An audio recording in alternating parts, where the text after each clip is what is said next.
Hello student, তো দেখো তোমাদের আজকে নবম শ্রেণী ম্যাথ রায় মার্টিন প্রশ্নবিচিত্রা সেকেন্ড সামেটিভ, তোমাদের সেকেন্ড সামেটিভ শুরু করে দেবো আজ থেকে।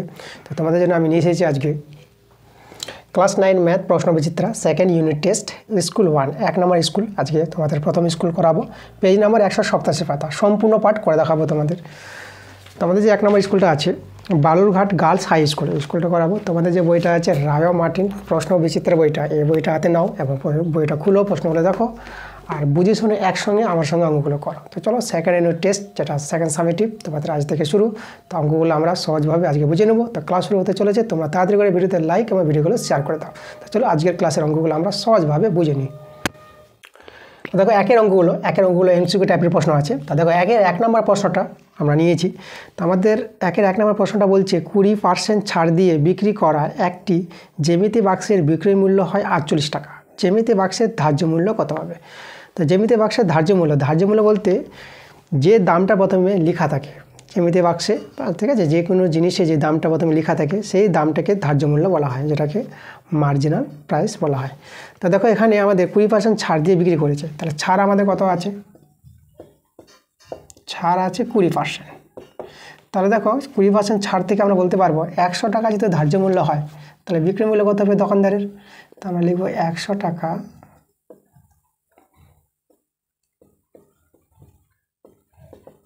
ধার্য মূল্য হলে 100 টাকা ধার্য মূল্য হলে বিক্রয় মূল্য।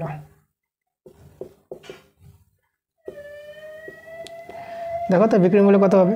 এখন ধার্য মূল্য যে দামটা লেখা ছিল জ্যামিতি বক্সে, তাই না, 100 টাকা লেখা আছে, তার ছাড় দিয়েছে 20 টাকা। তা দেখো ছাড় দিয়ে আমাদের বিক্রয় মূল্য পাবো কত? 80 টাকা। এটা আমাদের বিক্রয় মূল্য 80 টাকা। তাহলে 100 টাকা ধার্য মূল্য হলে বিক্রয় মূল্য কত হবে? 80 টাকা। আচ্ছা, এবার দেখো বিক্রয় মূল্য দেওয়া আছে জ্যামিতি বক্সের, তাহলে আমরা কথাটাকে উল্টো করে লিখি। আমরা লিখতে পারবো যে 80 টাকা বিক্রয় মূল্য হলে ধার্য মূল্য 100 টাকা, যেহেতু বিক্রয় মূল্য দেওয়া আছে। তো চলো আমরা লিখবো 80 টাকা বিক্রয় মূল্য হলে ধার্য মূল্য হবে, ধার্য মূল্য কত হবে? ধার্য মূল্য হবে 100 টাকা। এই যে দেখো, তাহলে 1 টাকা বিক্রয় মূল্য হলে ধার্য মূল্য হবে, বাই হয়ে যাবে 100/80 টাকা। আর এখানে আমাদের বিক্রয় মূল্য দেওয়া আছে 48 টাকা, তো আমরা লিখব 48 টাকা বিক্রয় মূল্য হলে ধার্য মূল্য হবে 100/80 গুণিত 48 টাকা। ঠিক আছে, এটা সরল করে আমরা অ্যান্সার পেয়ে যাবো। তো আমাদের দেখো ধার্য মূল্য বের করতে বলেছিল জ্যামিতি বক্সের। তো চলো আমরা সরলটা করি, 0 0 কেটে দাও, 8 6 48 আর 6 আর 10 গুণ করে 60 টাকা। এই যে জ্যামিতি বক্সের যেটা ধার্য মূল্য 60 টাকা। 60 টাকা দেখো অপশানে আমাদের কত নম্বরে আছে? এ নাম্বারে আছে, তাহলে অ্যান্সার আমাদের এ নাম্বার। এবার দেখো 2 এর প্রশ্নটা বলছে একটি বৃত্তের কেন্দ্রের স্থানাঙ্ক দেওয়া আছে 0,0 এবং বৃত্তের উপস্থিত একটি বিন্দুর স্থানাঙ্ক দেওয়া আছে 3,4 হলে বৃত্তটির ব্যাসার্ধের দৈর্ঘ্য কত? আচ্ছা, বৃত্ত দেখো, বৃত্ত আমাদের এই যে বৃত্তের কেন্দ্র আমরা ও নিয়ে নিলাম, আর এই বৃত্তের কেন্দ্রের স্থানাঙ্ক বলে দিয়েছে 0,0, মানে মূল বিন্দুতে আছে বৃত্তের কেন্দ্র। আর বৃত্তের উপরে একটা বিন্দু বলেছে, বৃত্তের উপরে একটা বিন্দুর স্থানাঙ্ক যেটা আমরা পি ধরে নিলাম, তার স্থানাঙ্ক কত? 3,4। তাহলে আমাদের দেখো বৃত্তটির ব্যাসার্ধ, যেটা যদি আমরা কেন্দ্র আর বৃত্তের উপর বিন্দুটা যোগ করি ওপি, তাহলে এই যে ওপিটা আমাদের বৃত্তের ব্যাসার্ধ। তাহলে আমাদের ব্যাসার্ধ বের করতে বলেছে, মানে ওপি বের করবো, ওপির দূরত্ব। তা দুটো বিন্দুর মধ্যে দূরত্ব √ওভার দিয়ে দেখো কীভাবে হবে? সে 3 - 0 এক্সের পার্টির বিয়োগফল তার বর্গ প্লাস 4 - 0 ওয়াইয়ের পার্টির বিয়োগফল, এই যে ওয়াইয়ের পার্টির বিয়োগফল তার বর্গ। এটা সরল করলে আমাদের ব্যাসার্ধ বেরিয়ে আসবে। তাই এটাতে আমাদের 3 এর স্কোয়ার, এটা 4 এর স্কোয়ার, 3 এর স্কোয়ার 9, 4 এর স্কোয়ার 16, যোগ করে পাবো 25, বর্গমূল করে 5 পেয়ে যাবো, 5 একক। তো বৃত্তের ব্যাসার্ধ পেয়ে গেলাম 5 একক। দেখো আমাদের অপশানে কত আছে? এ নাম্বার অপশান আছে। 3 এর প্রশ্নটা দেখো আমাদের বলেছে প্রদত্ত জ্যামিতিক চিত্রগুলির কোনটির কর্ণদ্বয় দৈর্ঘ্য সমান? সামুদ্রিকের রম্বসের কর্ণদ্বয় দৈর্ঘ্য সমান হয় না, ট্রাপিজামেরও হয় না, আয়তক্ষেত্র। এখানে দেখো আয়তক্ষেত্র যেটা ডি নাম্বার অ্যান্সার হবে, আমাদের অ্যান্সারটা ডি নাম্বার আসবে। আয়তক্ষেত্রের ছবিটা কীভাবে হয়? এই যে আমাদের একটা আয়তক্ষেত্রের বিপরীত বাহুগুলো সমান এবং কোণগুলো কিন্তু 90 ডিগ্রি। এই বাহুর সঙ্গে এই বাহু সমান, এই বাহুর সঙ্গে এই বাহু সমান, আর প্রত্যেকটা কোণ কিন্তু আমাদের কত হবে? 90 ডিগ্রি হবে। আর এই কর্ণগুলো যখন টানবা দেখো, এই যে কোণ বরাবর ভালো করে টানি আমরা, এই যে কর্ণগুলো, এই কর্ণ আর এই কর্ণ, নাম যদি আমরা দিই এ বি সি ডি, তাহলে এ বি সি ডি আয়তক্ষেত্রের কর্ণ এসি আর কর্ণ বিডি, এই যে এসি কর্ণ আর বিডি কর্ণ, এই দুটো কর্ণর দৈর্ঘ্য কি সমান আছে আমাদের। তাহলে এখানে আমাদের অ্যান্সারটা ডি নাম্বার, আয়তক্ষেত্রের কর্ণদ্বয় দৈর্ঘ্য সমান হয়, অ্যান্সার ডি। তবে 4 প্রশ্নটা বলছে একটি বৃত্ত একটি বর্গক্ষেত্রে পরিলিখিত, বর্গক্ষেত্রের বাহু দৈর্ঘ্য 5 সেমি হলে বৃত্তের ব্যাসার্ধের দৈর্ঘ্য কত? কি বলেছে? একটি বৃত্ত একটি বর্গক্ষেত্রে পরিলিখিত, মানে বর্গক্ষেত্রকে ঘিরে একটা বৃত্ত আছে। তো দেখো ছবিটা, প্রথমে আমরা একটা বৃত্তের ছবি এঁকে নেব, তার মধ্যে একটা বর্গক্ষেত্র আঁকবো, বৃত্তের ভিতরে বর্গক্ষেত্র, এই যে আমাদের একটা বর্গক্ষেত্র আঁকলাম, বর্গক্ষেত্রের নাম দিয়ে দিলাম এ বি সি ডি। তাহলে বর্গক্ষেত্রের বাহু দৈর্ঘ্য বলে দিয়েছে, বর্গক্ষেত্রের বাহু দৈর্ঘ্য 5 সেমি, এই বর্গক্ষেত্রের বাহু দৈর্ঘ্য 5 সেমি। তাহলে বৃত্তের ব্যাসের দৈর্ঘ্য চেয়েছে এখানে।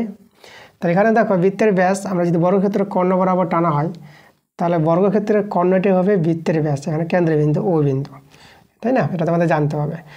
একটা বৃত্তের মধ্যে যদি বর্গক্ষেত্র হয় বা বর্গক্ষেত্রকে ঘিরে যে পরিলিখিত যে আমাদের বৃত্ত, তাহলে এখানে এই বর্গক্ষেত্রের কর্ণ দৈর্ঘ্য যা হবে আর বৃত্তের ব্যাসের দৈর্ঘ্য তাই হবে, সমান হবে। তাহলে বর্গক্ষেত্রের বাহুর দৈর্ঘ্য আমাদের জানা আছে আমাদের 5 সেমি, তাহলে বর্গক্ষেত্রের কর্ণের দৈর্ঘ্য সূত্র কী হয়? দেখো আমাদের হয় √2 ইন্টু বাহুর দৈর্ঘ্য, √2 ইন্টু বাহুর দৈর্ঘ্য, এটা হচ্ছে বর্গক্ষেত্রের কর্ণের দৈর্ঘ্যের সূত্র। তোমাদের জানতে হবে √2 ইন্টু বাহুর দৈর্ঘ্য, তাহলে কত হবে? এটা 5√2।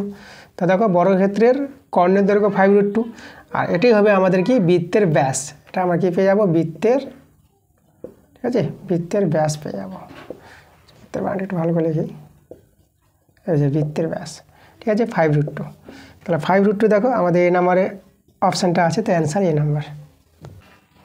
আর দেখো 2 এর প্রশ্নগুলো, 2 এর 1 এর প্রশ্নটা বলছে বিক্রয় মূল্যের উপর 20% ক্ষতিতে একটি দ্রব্য 480 টাকা বিক্রি করা হলে দ্রব্যটির ক্রয় মূল্য কত? দেখো এখানে বিক্রয় মূল্যের উপর ক্ষতি বলেছে, তো আমরা লিখব বিক্রয় মূল্যের উপর ক্ষতি কত বলেছে? এখানে 20%। তাহলে এখানে দেখো বিক্রয় মূল্যের উপর ক্ষতি, যে শুধু যদি ক্ষতি থাকতো 20%, তা আমরা বলতাম 100 টাকা ক্রয় মূল্য হলে বিক্রয় মূল্য, এটা বলতে পারতাম। তাহলে এখানে বিক্রয় মূল্যের উপর ক্ষতি বলেছে, তাহলে 100 টাকা বিক্রয় মূল্য হলে এটা লিখবো আমরা, যদি বিক্রয় মূল্যের উপর ক্ষতি বলেছে, তাহলে 100 টাকা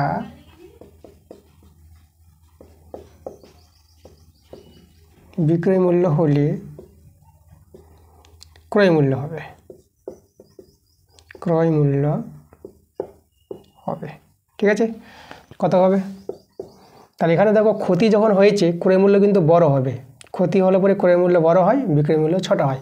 তাহলে বড় বলতে দেখো এখানে 100 টাকা বিক্রয় মূল্য, তাহলে 100-র সঙ্গে ক্ষতিটা যোগ করে দেবা, বিক্রয় মূল্যের সঙ্গে ক্ষতি যোগ করে আমাদের ক্রয় মূল্য পাওয়া যায়, তখন ক্রয় মূল্যটা বড় হয়ে যাবে 120 টাকা।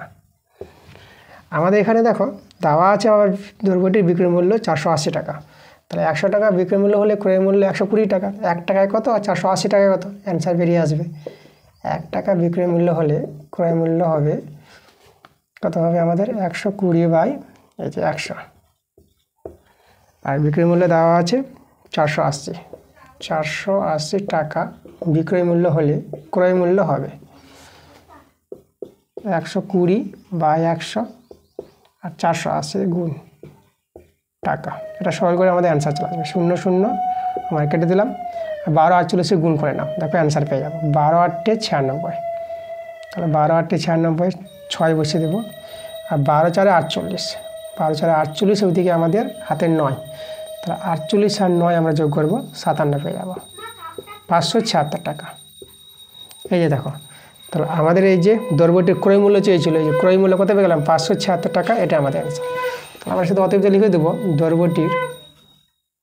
দ্রব্যটির ক্রয়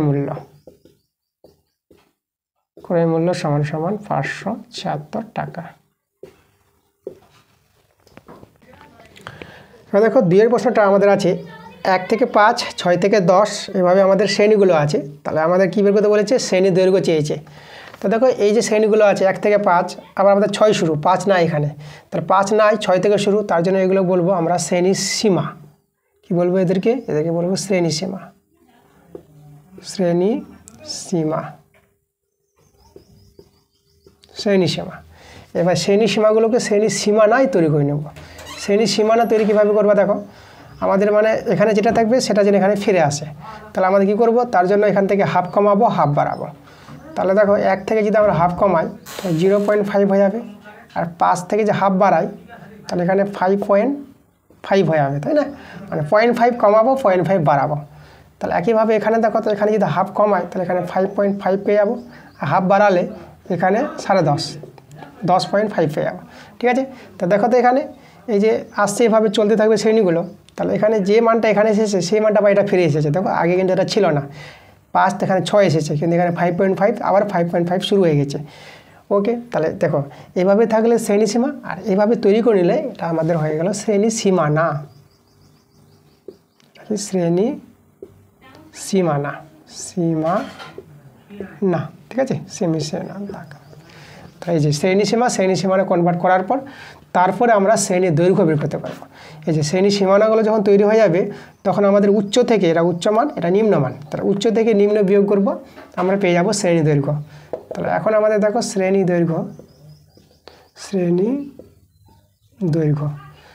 কত হবে, যে কোনো এটা থেকে এটা বিয়োগ করতে পারো বা এটা থেকে এটা বিয়োগ করতে পারো। তাহলে এখান থেকে দেখা যায় আমি 10.5 থেকে আমরা 5.5 বিয়োগ করব, তখন অ্যান্সারটা পেয়ে যাব।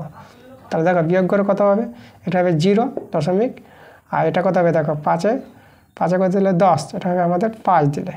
তাহলে দেখো আমরা 5.5 মানে কত পেয়ে গেলাম, 5 পেয়ে গেলাম। তাহলে শ্রেণী দৈর্ঘ্য আমরা 5 পেয়ে গেলাম। আমরা যদি এখান থেকেই বিয়োগ দেখাতাম উচ্চ থেকে নিম্ন, তাহলে এখান থেকে এখানে 5 থেকে 1 বিয়োগ করে 4 হয়ে যেত। এখানে তো 10 থেকে 6 বিয়োগ করে 4 কিন্তু আমাদের ভুল হয়ে যেত, তাই না? শ্রেণী দৈর্ঘ্য কিন্তু 4 হবে না, শ্রেণী দৈর্ঘ্য 5 হবে। তাহলে যেহেতু আমাদের এই যে শ্রেণীগুলো শ্রেণী সীমায় আছে, তার শ্রেণী সীমানাগুলোকে মানে শ্রেণী সীমাগুলোকে আমাদের শ্রেণী সীমানায় তৈরি করে নিতে হবে।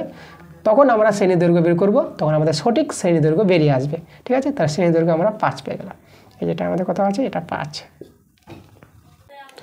দেখো 3 প্রশ্নটা আমাদের বলেছে একটি অর্ধবৃত্তের পরিসীমা 36 সেমি হলে অর্ধবৃত্তের ব্যাসের দৈর্ঘ্য কত হবে। দেখো অর্ধবৃত্ত বলতে এই যে আমাদের অর্ধবৃত্ত মানে এই যে হচ্ছে আমাদের সম্পূর্ণ বৃত্ত, তাকে আমরা এই যে ব্যাস বরাবর যদি ভাগ করে দিই তাহলে আমরা অর্ধেক বৃত্তে পেয়ে যাবো। এই যে এটা হচ্ছে আমাদের ব্যাস AB, আমাদের ব্যাস এখানে হচ্ছে কেন্দ্রবিন্দু O। আচ্ছা, আমরা এখানে অর্ধবৃত্তের আমরা ব্যাসার্ধ ধরে নেব। ঠিক আছে, তো আমরা ধরি অর্ধবৃত্তের ব্যাসার্ধ,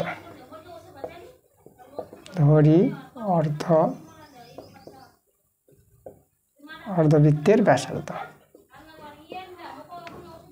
ব্যাসার্ধ আমরা আর এককটা আমরা এখানে সেমি ধরে নেব, আর সেমি। ঠিক আছে, তাহলে অর্ধবৃত্তের ব্যাসার্ধ আর সেমি। তারা ব্যাস কত হবে আমাদের দেখো তো, ব্যাস হচ্ছে AB, তো আমরা লিখবো অতএব এই যে অর্ধবৃত্তের ব্যাস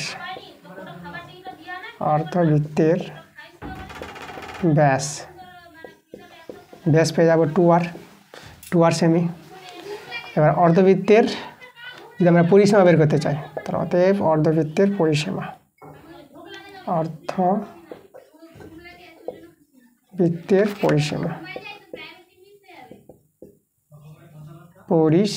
তাই না? তো দেখো অর্ধবৃত্তের পরিসীমা দেওয়া আছে, আমরা বের করব। দেখো তো এই যে সম্পূর্ণ বৃত্তের পরিসীমা কী সূত্র, সম্পূর্ণ বৃত্তের পরিসীমার সূত্র হচ্ছে 2πr, ব্যাসার্ধ যদি আমাদের r হয়, তাই না? যে ব্যাসার্ধ r হলে পরে পুরো বৃত্তের যে ঘেরাটায় চার ধারে যে পুরো যে বৃত্তাকার যে ঘেরাটাকে বলা হয় পরিসীমা, তো এই পরিসীমার সূত্র 2πr। তাহলে অর্ধবৃত্তের এই জায়গাটা মানে এই জায়গাটা যে বলি, এই জায়গাটা কত হবে, এই জায়গাটা, তো এই জায়গাটা হবে আমাদের 2πr, তার অর্ধেক, তাই না? অর্ধেকটা আছে এই জায়গাটা, তাহলে এখানে 2 কেটে যাবে, তাহলে আমরা কত পেয়ে যাবো πr। তাহলে এই জায়গাটা πr, আর ABটা কি আমাদের, ABটা হচ্ছে ব্যাস, তাহলে এটা হচ্ছে আমাদের 2R, এই যে ব্যাসটা 2R।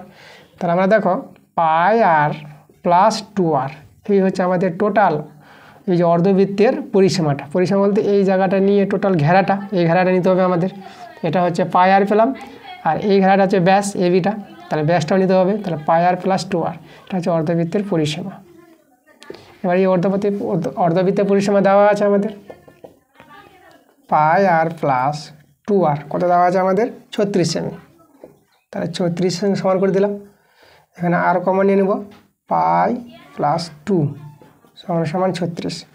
তো দেখো আমাদের কিন্তু অর্ধবৃত্তের যে ব্যাসের দৈর্ঘ্য বের করতে বলেছে সেটা পেয়ে যাবো, আর এর মান আগে ব্যাসার্ধ পাবো, আর ব্যাসার্ধ পেলে ব্যাস পেয়ে যাবো, ব্যাসার্ধের ডবল ব্যাস হয়। তাহলে চলো এখানে আমরা পায়ের মান 22-এর 7 জানি, আমরা বসিয়ে দেবো। পাইকে 22/7 ধরা হয়, আর 36। তাহলে এখানে ভগ্নাংশ যোগ বিয়োগ করে নাও, এটা আমাদের হয়ে যাবে 22 + 7 দিয়ে 14, এদিকে আমাদের 36, এখানে চলে আসবে সরলটা।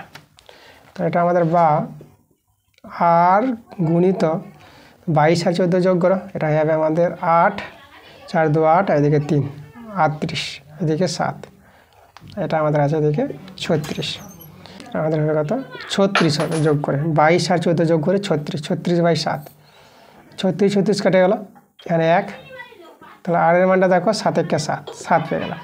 তাহলে আমরা ব্যাস কত পেয়ে যাবো, অতএব বৃত্তের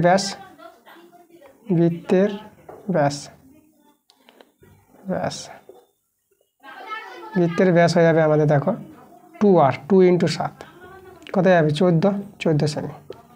তাহলে বৃত্তের ব্যাস পেয়ে গেলাম 14 সেমি, এটাই আমাদের অ্যান্সার। দেখো 4-এর প্রশ্নটা চলেছে, ওয়াই অক্ষের উপর একটি বিন্দুর স্থানাঙ্ক লেখো যার থেকে 2,3 এবং -1,2 বিন্দু দুটির দূরত্ব সমান। দেখো কীভাবে প্রশ্নটা আছে আমাদের দেখো এই যে ওয়াই অক্ষ আর যে এক্স অক্ষ, তাহলে ওয়াই অক্ষের উপর একটা বিন্দু আমরা নিয়ে নেব।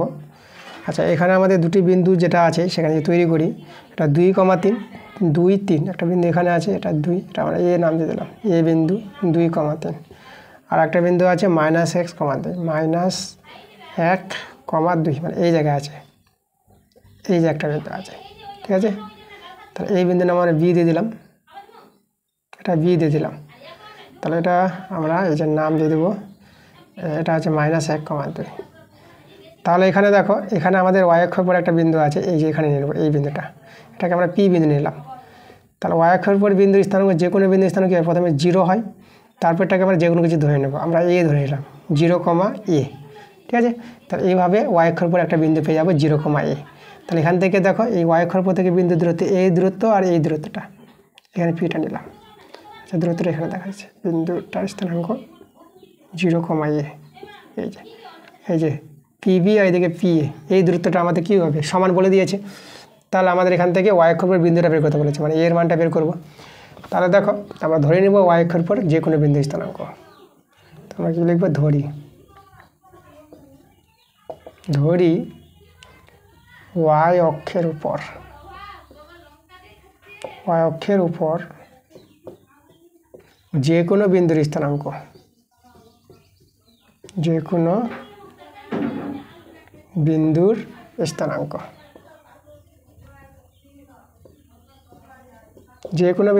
আমরা ধরে নিতে পারবো কত 0,a। ওয়াই অক্ষের উপর বিন্দু সেটা প্রথমে কী হবে 0 হবে। আচ্ছা, এবার দেখো এই বিন্দুটাকে আমরা পি নিলাম, এটাকে আমরা পি বললাম। তো এবার যেটা বলবো, এই যে চিত্র থেকে আমরা পি এ বের করবো, আর একবার পিবি বের করবো। চলো পি এ বের করি। তাহলে পি এ আমাদের দেখো দুটি বিন্দুর মধ্যে দূরত্ব সূত্র, এই যে আমাদের পি আর এ। তাহলে এখানে আমরা বের করতে পারবো 2 - 0 তার বর্গ প্লাস 3 - a তার বর্গ, এক্সের পার্টের বিয়োগফল প্লাস ওয়াইয়ের পার্টের বিয়োগফলের বর্গ, ঠিক আছে। এক্সের পার্টের বিয়োগফলের বর্গ প্লাস ওয়াইয়ের পার্টের বিয়োগফলের বর্গ, এটা তো 2 এর স্কয়ার হয়ে যাবে। আর এটা আমাদের দেখো a - b এর স্কয়ার সূত্র, a² - 2ab + b²। তাহলে এটা হবে আমাদের √4, এটা 9, এটা 6a + a²। এটা হবে 4 9 4 যোগ করে হয়ে যাবে কত 13, 6a + a²। এবার আমরা পিবি বের করব, √, এখানে আমরা বের করবো দেখো এই যে -1, 0 তার বর্গ প্লাস 2 - a তার বর্গ, তো -1 তার স্কোয়ার, এখানে a - b হোল স্কয়ার সূত্র, তাহলে a² - 2ab + b², কত 1 পেয়ে যাবো, এটা 4, এটা 4a + a²। তো এটা আমরা কত পাবো দেখো, এটা 5 - 4a + a²। আমাদের এখানে বলে দিয়েছে প্রশ্নে, এই যে ওয়াই অক্ষের উপর বিন্দুটি এই বিন্দু থেকে দূরত্ব সমান আছে। তাহলে আমাদের এখানে এই যে পি এর দূরত্ব আর পিবি এর দূরত্ব আমাদের সমান। তাহলে এখানে রুট ওভার পি এর মানটা আমরা পেয়েছি root over 13 minus 6a plus a square সমান রুট ওভার পিবির মানটা পেলাম 5 minus 4a plus a square. আচ্ছা উভয় পক্ষে আমরা রুট ওভার উঠাতে পারবো, তাহলে আমাদের হয়ে যাবে 13 minus 6a plus a square, আর এখানে 5 minus 4a plus a square. আচ্ছা এখানে দেখো a স্কোয়ার আমরা কেটে দিতে পারবো, তাহলে এদিকে বাঁ দিকে নিয়ে আসলে পরে দেখো মাইনাস 6a এটা প্লাস 4a হয়ে যাবে, তাহলে মাইনাস 2a হয়ে যাবে, এটা 5 আছে এদিকে মাইনাস 13a, তো এখানে মাইনাস দেখো 13 থেকে 5 চলে গেল, তাহলে 8 পেয়ে যাবো, মাইনাস মাইনাস কাটটা 2 4 8, তাহলে এর মানটা কত পেয়ে গেলাম 4। তাহলে বিন্দুটির স্থানাঙ্ক কত পেয়ে যাবো দেখো নির্ণয় বিন্দুর স্থানাঙ্ক, তাহলে নির্ণয় বিন্দুর স্থানাঙ্ক পেয়ে যাবো আমরা দেখো 0,4 পেয়ে যাবো। এই যে দেখো y অক্ষের পর বিন্দুর যে স্থানাঙ্ক সেটা কত 0,4, এটা আমাদের অ্যান্সার। দেখো 2-এর 5-এর প্রশ্নটা আমরা বলেছি ABCD সামুদ্রিকের ক্ষেত্রফল 100 বর্গ একক, BC বাহুর মধ্যবিন্দু P ABP ত্রিভুজের ক্ষেত্রফল কত। আচ্ছা দেখো এখানে আমাদের সামুদ্রিক আছে, প্রথমে আমরা একটা সামুদ্রিক তৈরি করব। এই যে আমাদের সামুদ্রিক, নাম দিয়ে দেবো ABCD। তাহলে ABCD সামুদ্রিক, দেখো আমরা একটা কর্ণ টেনে নিলাম AC, কর্ণটা আমাদের প্রয়োজন পড়বে। তাহলে এই যে কর্ণটা যে তৈরি হবে, তাহলে আমরা যদি বলি যে ত্রিভুজ, এই যে ত্রিভুজ ABC, এই ত্রিভুজের ক্ষেত্রফলটা সম্পূর্ণ সামুদ্রিকের ক্ষেত্রফলের অর্ধেক হবে, তাই না। সম্পূর্ণ সামুদ্রিক ক্ষেত্রফল কত আছে 100 বর্গ একক, এত বর্গ একক, কাটাকাটি করে 50, ঠিক আছে। মানে কি হয় যে সামুদ্রিকের কর্ণ সেই সামুদ্রিকটাকে সমান দুটি ত্রিভুজে ভাগ করে দেয়, তাহলে আমাদের কত হবে, এটা সামুদ্রিক ক্ষেত্রফল 100 বর্গ একক হলে পরে তাহলে এই ত্রিভুজের ক্ষেত্রফল 50 বর্গ একক হবে। তাহলে আমরা দেখো 50 বর্গ একক আমরা ABC ত্রিভুজের ক্ষেত্রফল পেয়ে গেলাম। এখন আমাদের প্রশ্ন বলেছে BC বাহুর মধ্যবিন্দু P বলে দিয়েছে, যে BC বাহুর মধ্যবিন্দু আমরা P নিয়ে নিলাম, তা আমরা এখানে এই যে AP যোগ করে নেব। তা দেখো তো এই যে APটা কি আমাদের, APটা এখানে মধ্যমা, তাহলে এখানে আমাদের APটা মধ্যমা, এই যে AP হলো মধ্যমা, ঠিক আছে।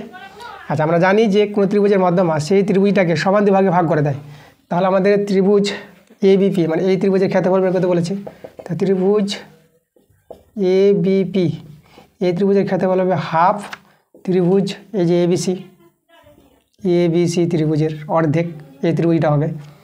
তাহলে এখানে হাফ ইন্টু ত্রিভুজ ABCর ক্ষেত্রফল আমরা বের করেছি, এটা ত্রিভুজ আছে ত্রিভুজ ABCর ক্ষেত্রফল 50 বর্গ একক, তাহলে 50 বর্গ একক, এটা কাটাকাটি করে 25 পেয়ে যাবে। তা দেখো আমরা পেয়ে গেলাম ত্রিভুজ ABP এর ক্ষেত্রফলটা কত 25 বর্গ একক, এটাই আমাদের অ্যান্সার। এবার দেখো 3-এর 1-এর প্রশ্নটা, তো আমাদের 3 থেকে শুরু বড় প্রশ্ন। তো দেখো 3-এর 1-এর প্রশ্নটা বলছি হাসিনা বিবি দুটি হস্তশিল্পের প্রত্যেকটি 1248 টাকা বিক্রি করেন, তিনি প্রথমটিতে 4% লাভ করেন কিন্তু দ্বিতীয়টিতে তার 4% ক্ষতি হয়, তবে মোট লাভ বা ক্ষতি কত হলো।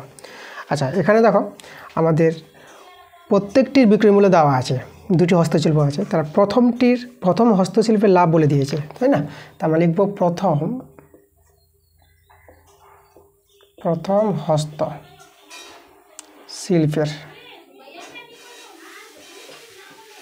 হস্তশিল্পের লাভ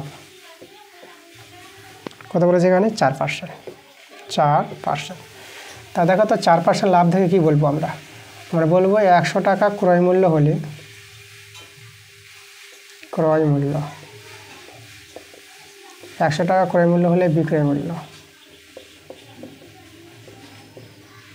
বিক্রয় মূল্য 100 টাকা ক্রয় মূল্য হলেটা কোথায়, এখানে লিখে দিচ্ছি, হলে বিক্রয় মূল্য কত হবে, বিক্রয় মূল্য হবে লাভ হয়েছে যখন তাহলে বেশি হবে, বিক্রয় মূল্য 104 টাকা হয়ে যাবে, তাই না। 100 টাকা ক্রয় মূল্য হলে বিক্রয় মূল্য 104 টাকা। আচ্ছা তাহলে আমাদের দেখো বিক্রয় মূল্য দেওয়া আছে, তাহলে আমরা এটা কথাটা ঘুরিয়ে লিখি, তা আমরা লিখব 104 টাকা, 104 টাকা বিক্রয় মূল্য হলে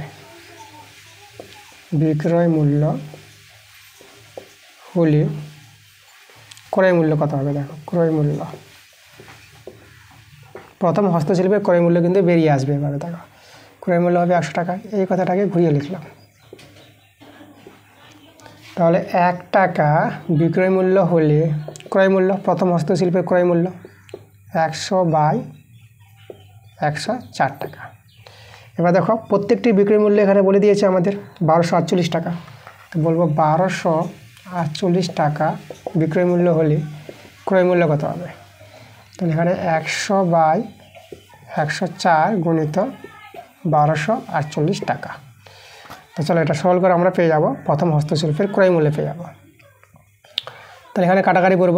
তা দেখো কাটাকাটিটা আমরা 2 দিয়ে করি, 2 × 12, আর এখানে আমাদের হবে 2 দিয়ে 4, 2 × 4 = 8, 2 × 5 = 10, 2 দিয়ে 4, আবার 2 দিয়ে, 2 এ 2 × 3 = 6, 2 একে 2, 2 দিয়ে 4, আর এখানে করব 2, 2 এ 4, 2 × 6 = 12, এবার আবার 2 দিয়ে, 2 একে 2, 2 × 5 = 10, 2 × 6 = 12, এখানে 13 হবে।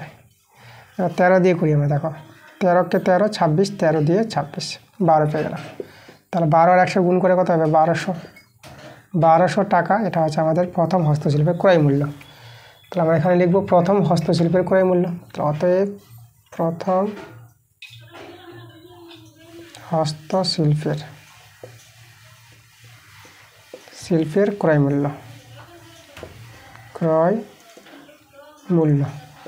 1200 টাকা পেলাম। এবার দেখো দ্বিতীয় হস্তশিল্পের এখানে কি বলেছে, ক্ষতি বলেছে। তো আমরা লিখব দ্বিতীয় হস্তশিল্পের ক্ষতি। তো লিখব দ্বিতীয়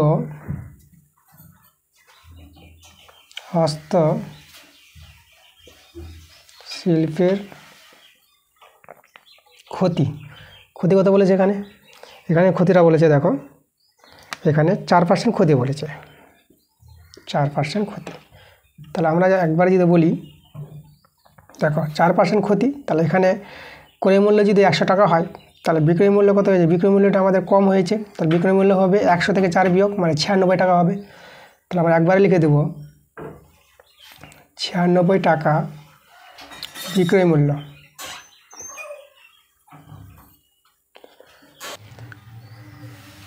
বিক্রয় মূল্য হলে ক্রয় মূল্য। তবে এবার আমাদের কিন্তু দ্বিতীয় হস্তশিল্পের ক্রয় মূল্য বেরিয়ে আসবে। ক্রয় মূল্য কত হবে, 100 টাকা। একদম এই স্টাইলে, যেভাবে 100 টাকা ক্রয় মূল্য হলে বিক্রয় মূল্য 104 টাকা লাভ দেখে, তাহলে এখানে ক্ষতি হয়েছে, তো 96 টাকা বিক্রয় মূল্য হবে, আর ক্রয় মূল্য 100 টাকা। তাহলে একে কত বিক্রয় মূল্য, আর এই যে বিক্রয় মূল্য এখানে 1248 টাকা বলেছে, প্রত্যেকটি বিক্রয় মূল্য বলে দিয়েছিল। তাহলে 1 টাকা বিক্রয় মূল্য হলে ক্রয় মূল্য কত হবে, ক্রয় মূল্য হবে 100/96 টাকা। আর আমাদের বিক্রয় মূল্য কত বলেছে, বিক্রয় মূল্য বলে দিয়েছে এই যে 1248 টাকা। তাহলে 1248 টাকা বিক্রয় মূল্য হলে ক্রয় মূল্য কত হবে, আর সেটা আমি এখানে দেখাচ্ছি। এটা হবে 100/96 সমান 1248। ঠিক আছে, এখানে দেখালাম। চলো এখানে কাটাকাটি করি। তাহলে এখানে আমরা 12 দিয়ে কাটা করেছি, দেখো 12 × 8 = 96, 12 কে 12, এখানে একটা শূন্য হবে, আর 12 × 4 = 48। এবার আমরা দেখো 4 দিয়ে যদি কাটাকাটি করি, 8 দিয়ে যদি করি, 8 × 8 কত বাসলো, এখানে 2, 24, 8 × 3 = 24, 13। তো এটা হবে আমাদের 1300 টাকা। তাহলে দেখো আমরা দ্বিতীয় হস্তশিল্পের ক্রয় মূল্য কিন্তু বের করে নিলাম 1300 টাকা। চলো আমাদের একটু জায়গাটা প্লেস করতে হবে। তো এটা আমাদের দ্বিতীয় হস্তশিল্পের ক্রয় মূল্য। তো চলো আমরা লিখে দিচ্ছি। তাহলে আমরা পেয়ে গেলাম, অতএব দ্বিতীয় হস্তশিল্পের ক্রয় মূল্য কত বের করলাম আমরা, 1300 টাকা। 1300 টাকা। তাহলে দুটি হস্তশিল্পের মোট ক্রয় মূল্য বের করে নেব। লিখব দুটি হস্তশিল্পের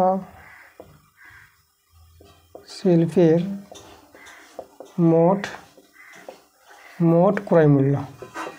তাহলে ওইদিকে দেখো প্রথমটার ছিল 1200 টাকা, প্রথম হস্তশিল্পের ক্রয় মূল্য 1200 টাকা, আর দ্বিতীয় হস্তশিল্পের ক্রয় মূল্য 1300 টাকা। তাহলে 1200 আর 1300 যোগ, এটা যোগ করে আমরা পেয়ে যাব 2500 টাকা। এবার দেখো দুটি হস্তশিল্পের মোট ক্রয় মূল্য বের করলাম। এবার দুটি হস্তশিল্পের মোট বিক্রয় মূল্য বের করে নেব। দুটি হস্তশিল্পের মোট বিক্রয় মূল্য,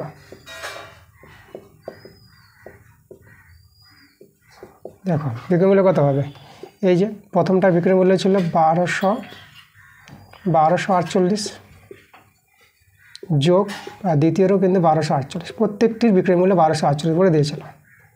এত টাকা, এটা যোগ করে নাও, এটাকে 8 আর 16, 4 4 8 9, আর এটা হবে আমাদের 4 আর 2, এই যে 2496 টাকা। তাহলে এবার দেখো তো, দুটি হস্তশিল্পের মোট বিক্রয় মূল্য পেলাম আর দুটি হস্তশিল্পের মোট ক্রয় মূল্য পেলাম। তাহলে এখানে দেখো আমাদের বিক্রয় মূল্যটা ছোট হয়ে গেছে ক্রয় মূল্যের চেয়ে, তাহলে আমাদের কী হয়েছে, এখানে আমাদের ক্ষতি হয়েছে, তাই না?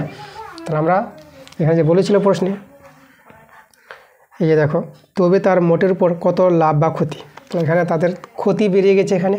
তো আমরা এখানে লিখব অতএব মোট ক্ষতিটা বের হবে এখানে। তাহলে এই যে দেখো, ক্রয় মূল্য থেকে বিক্রয় মূল্য বিয়োগ হবে, তখনই ক্ষতি পাওয়া যায় এত টাকা। তাহলে এটা বিয়োগ করে দেখো, এটা তোমরা কিন্তু 4 পেয়ে যাবে, দেখো এই যে 4 টাকা বিয়োগ করে। তাহলে মোটের উপর যে ক্ষতি হয়েছিল কত টাকা, 4 টাকা হয়েছিল। এবার দেখো 3-2 প্রশ্নটা আমাদের এখানে বলছে, জয়ন্তবাবু একটি টেলিভিশন 10% লাভে বিক্রি করেন।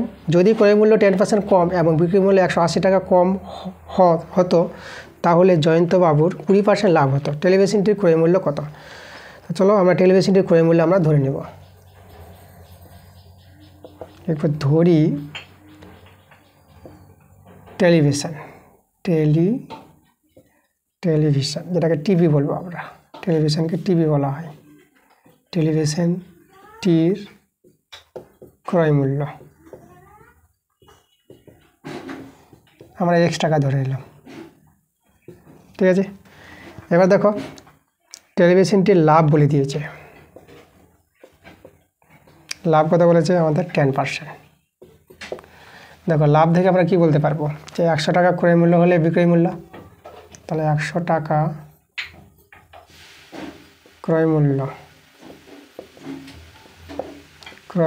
হলে বিক্রয় মূল্য, সেই টিভিটির বিক্রয় মূল্য বের হচ্ছে এখানে,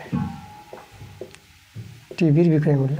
দেখো কত হবে বিক্রয় মূল্য, এখানে লাভ হয়েছে তার বিক্রয় মূল্যটা বড় হবে, তাহলে 110 টাকা, মানে ক্রয় মূল্যের সঙ্গে লাভটা যোগ হয়ে যাবে, তাহলে 100 সঙ্গে 10 যোগ করে 110 টাকা আমাদের বিক্রয় মূল্য। আচ্ছা ক্রয় মূল্য পেয়ে গেছি, তাহলে আমরা 1 টাকা ক্রয় মূল্য হলে বিক্রয় মূল্য কত হবে, 110/100 টাকা। আর X টাকা ক্রয় মূল্য হলে বিক্রয় মূল্য কত হবে, 110/100 ইন্টু X টাকা, 0 আছে আমাদের, 0 কেটে দিলাম। তাহলে এটা দেখো 11X/10 টাকা, ঠিক আছে, এটা আমাদের টাকা আছে, টাকা।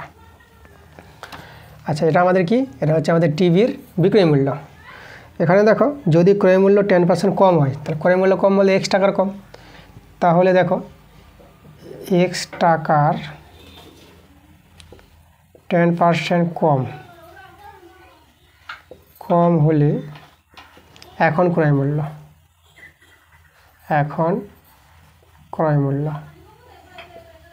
কার ক্রয় মূল্য, টিভির ক্রয় মূল্য। তাহলে এখানে দেখো কম বলেছে, তাহলে X থেকে বিয়োগ হবে, X এর 10% বলতে 10/100, 0 কাটটা। তাহলে দেখো এটা ভগ্নাংশে যোগ বিয়োগ করবা, এটা পেয়ে যাবা 9X/10, এত টাকা। এবার বলেছে বিক্রয় মূল্য 180 টাকা কম, বিক্রয় মূল্য এটা পেয়েছি আমরা, তাহলে এখানে লিখবো বিক্রয় মূল্য, এই জায়গায় করে আমরা। আচ্ছা বিক্রয় মূল্য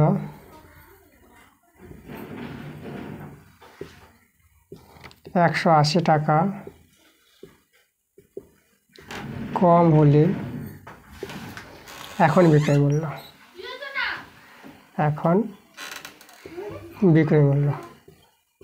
কার বিক্রয় মূল্য, টিভির বিক্রয় মূল্য কত হবে, এই যে দেখো কম বলতে দেখো আগে ছিল 11X/10, তাহলে এই যে আমাদের কম 180 টাকা কম, ঠিক আছে, এটা আমাদের এটা বিক্রয় মূল্য।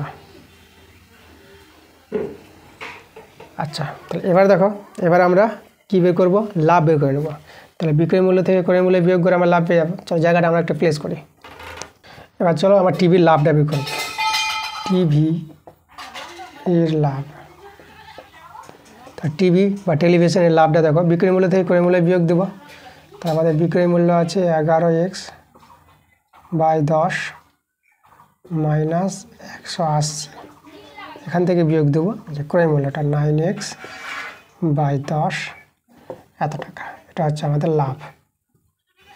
এখানে একটা আমরা সরল যদি করি, তা দেখো তো আমরা যেটার সঙ্গে এটা ভগ্নাংশে যোগ বিয়োগ করে নিচ্ছি, তাহলে 11x মাইনাস 9x লসাগুটা 10 আর মাইনাস 180টা রেখে দিলাম, এই দুটোর মধ্যে ভগ্নাংশে যোগ বিয়োগ টাকা। তাহলে এটা আমরা কত হবে 2x বাই 10 মাইনাস 180 টাকা, 2 দিয়ে কাটাকাটি করলে 5 হয়ে যাবে।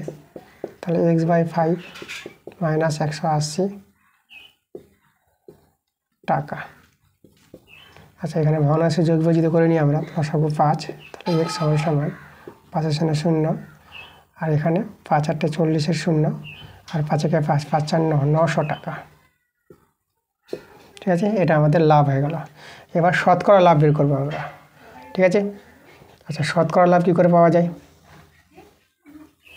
দেখো শতকরা লাভ, শতকরা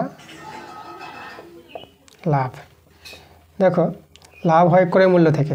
তাহলে এই যে এটা বা এটা, দেখো লাভ বাই ক্রয় মূল্য, এই যে লাভ এটা বাই ক্রয় মূল্য, ক্রয় মূল্য হচ্ছে 9x বাই 10, এটা ক্রয় মূল্য, আর 100 দিয়ে গুণ। তাহলে এভাবে লাভ পাওয়া যায়, লাভ বাই ক্রয় মূল্য ইন্টু 100 শতকরা লাভ। ঠিক আছে, আচ্ছা চলো আমরা জায়গাটা একটু প্লেস করি। তো এই যে আমাদের শতকরা লাভটা, শতকরা লাভ কিন্তু আমরা বলে দিয়েছি 20%, তাহলে এটা 20 সঙ্গে সমান। তাহলে এবার দেখো আমরা সরলটা করবো, x মাইনাস 900 বাই 5, এটা উল্টে যাবে, এটা 10 বাই 9x ইন্টু 100, এদিকে 20, এখান থেকে এক্সের মানটা বের করলে আমরা পেয়ে যাবো অ্যান্সার। আমাদের টেলিভিশনে ক্রয় মূল্য বের করতে বলেছিল, এক্সের মান দরকার।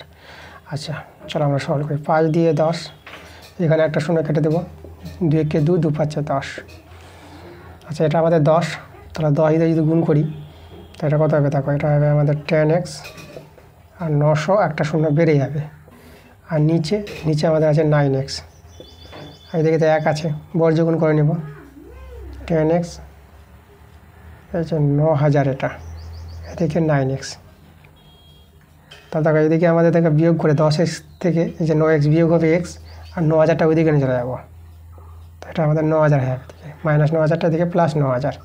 দেখো এক্সের মান 9000, মানে এক্স হচ্ছে ক্রয় মূল্য টেলিভিশনের। তা পেয়ে গেলাম টেলিভিশনের মধ্যে টিভি এর ক্রয় মূল্য কত পেলাম আমরা? 9000 টাকা। এই যে আমাদের অ্যান্সার। দেখো 4-এর প্রশ্নগুলো, 4-এর 1-এর প্রশ্নটা আমাদের সমাধান আছে, অপনয়ন পদ্ধতিতে সমাধান করতে হবে, এক্স এর মান ওয়াই মান বের করতে হবে। তার দুটো সমীকরণ দেওয়া আছে, প্রথমটা আছে 3x মাইনাস 2/y সমান 5, আর পরের সমীকরণটা আছে x প্লাস 4/y সমান 4। তো আমরা দুটো সমীকরণকে নাম দিয়ে দেবো, এটা 1 নং, এটাকে 2 নং। তাহলে দেখো আমরা কী করবো, আমরা অপনয়ন বলতে ওয়াইকে কাটাবো, এক্স এর মান বের করে নেবো।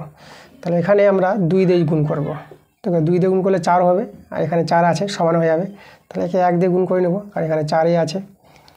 তাহলে 2 দিয়ে গুণ করলে পাবা 6x মাইনাস এটা 4/y, এটা 2 5 10, আর এখানে 1 দিয়ে গুণ করে এটাই বসে যাবে, এটা আমাদের 4।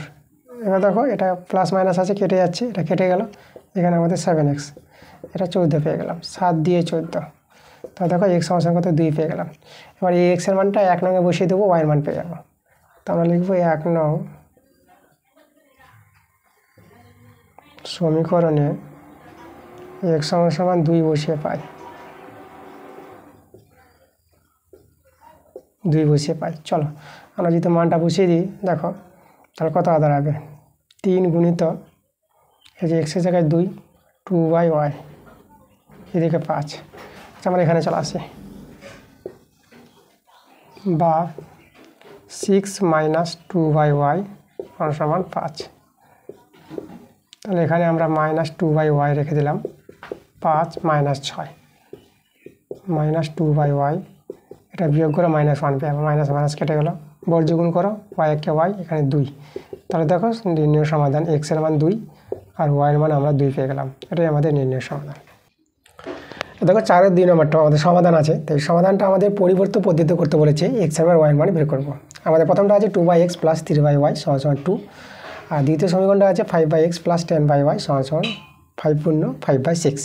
তো প্রথমটাকে আমরা 1 নং নাম দিয়ে দেবো। আচ্ছা, এটা যে পূর্ণ সংখ্যা ভেঙে নিই, 6×5 = 30, 30 আর 5 যোগ করে 35, 35/6। তখন আমি লিখে দেবো 35/6, 35/6। এটাকে আমরা 2 নং নাম দিয়ে দিলাম। দেখো পরিবর্তন বলতে দেখো আমরা 1 নং থেকে আমরা এক্স এর মানটা বের করবো। তো আমরা লিখবো 1 নং থেকে এক্স এর মান বের করে পাই,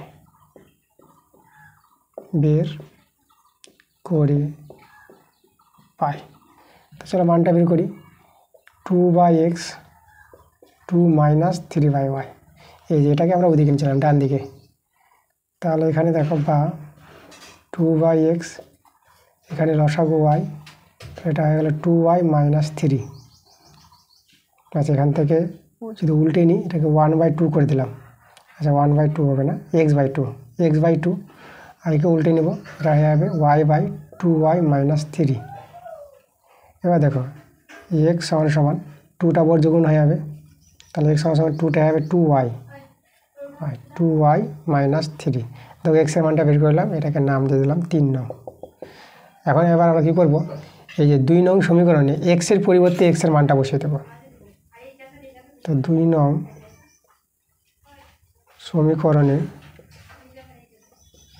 x এর পরিবর্তে, এই যে পরিবর্তে, তার জন্য পরিবর্তন পদ্ধতি বলা হয়। পরিবর্তে কত, x এর পরিবর্তে বসাবো 2y/2y - 3, এই মানটা বসাবো, বসিয়ে পাই। চলো মানটা বসাই, আমি এখানে চলে আসবো। তাহলে দেখো এখানে মানটা যদি বসাই এই সমীকরণে, তাহলে আমাদের আছে 5y, মানটা কত আছে 2y/2y - 3, আর প্লাস 10/y = 35/36।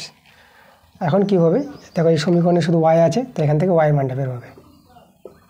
তো এবার দেখো এখানে আমরা সরলটা করবো, এটা আমাদের কী হবে, 5 গুণ দিয়ে এটা উল্টে যাবে, 2y - 3, আর নিচে যাবে 2y, আর এখানে প্লাস 10/y = 35/6।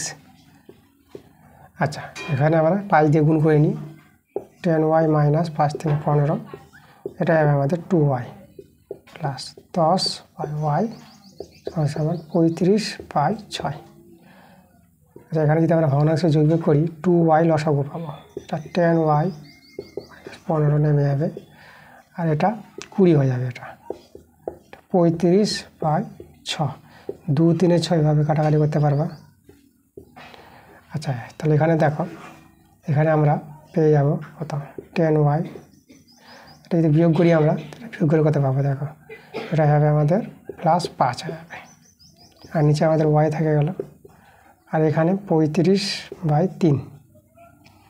এবার বর্গমূল করে নেব, তাহলে এখানে 30y, 15, 3 5 15, আর এখানে 35y। তাহলে দেখো এদিকে আসলে পরে আমাদের বিয়োগ হয়ে যাবে, এটা -5y পেয়ে যাবো, এটা -15, -, কেটে যাবে, 5 3 15। তো দেখো ওয়াইয়ের মানটা কিন্তু আমরা 3 পেয়ে গেলাম।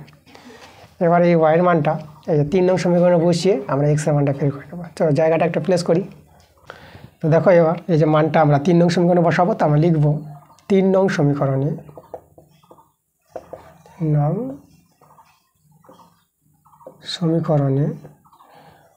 y = 3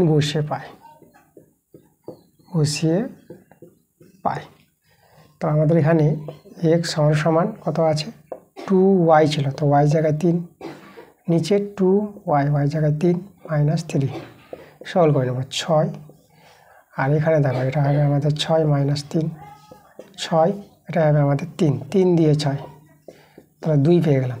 তাহলে দেখো x এর মান পেলাম আমরা 2, আর y এর মান কত পেলাম আমরা 3। তাহলে এটাই আমাদের নির্ণয় সমাধান।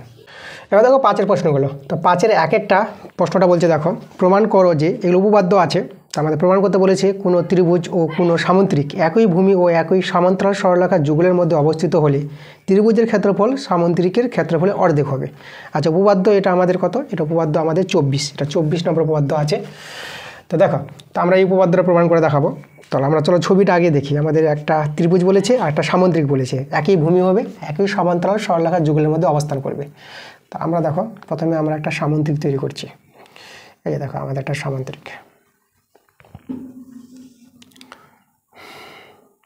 এই যে আমাদের একটা সামুদ্রিক, দেখো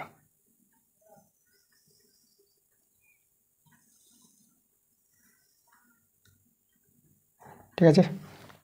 তাহলে এভাবে আমরা একটা সামুদ্রিকের নাম এ বি। এখানে আমরা একটা ত্রিভুজ তৈরি করবো, যে ত্রিভুজটা দেখো তো, এই যে আমাদের ত্রিভুজের নাম আমরা দিলাম এ বি সি ত্রিভুজটা, আর সামুদ্রিকের নাম এখানে ডি দিয়ে দিলাম, ডি আর ই। এই দেখো, তাহলে এ বি সি একটা ত্রিভুজ আছে, আর এ বি ডি ই আমাদের একটা সামুদ্রিক আছে। এই ত্রিভুজটা আর সামুদ্রিকটা একই ভূমি এ বি আছে, আর একই সমান্তরাল সরলরেখার যুগল, মানে এ বি আর ইডি সমান্তরাল সরলরেখার যুগলের মধ্যে অবস্থান করছে দুজনেই। তাহলে এইভাবে যদি অবস্থান করে, তাহলে ত্রিভুজের ক্ষেত্রফলটা সামুদ্রিক ক্ষেত্রফলের অর্ধেক হবে। ঠিক আছে। আচ্ছা, আমরা কি কি নিয়েছি চলো আমরা লিখি। তা আমরা লিখব ধরি ত্রিভুজ এবিসি ও সামুদ্রিকের চিহ্ন আমরা দেবো, সামুদ্রিক এ বি ডি একই ভূমি কে আছে? এ বি আছে, তাহলে একই ভূমি এ বি, আর একই সমান্তরাল সরলরেখার যুগল, একই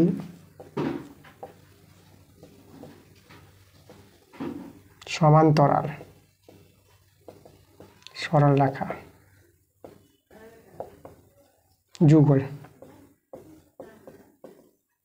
যুগল কে আছে দেখো তো, এই যে এ বি আর ইডি সমান্তরাল সরলরেখার যুগল এ বি ও ইডি এর মধ্যে অবস্থিত আছে,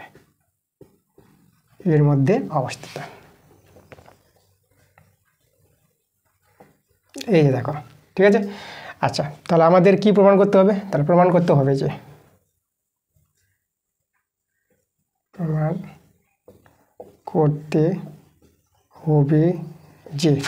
আমাদের যে ত্রিভুজটা আছে, ত্রিভুজ এবিসি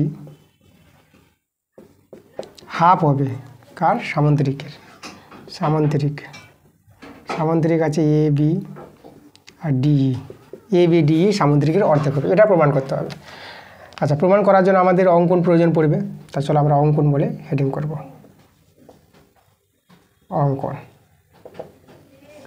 অঙ্কনটা কি করব আমরা?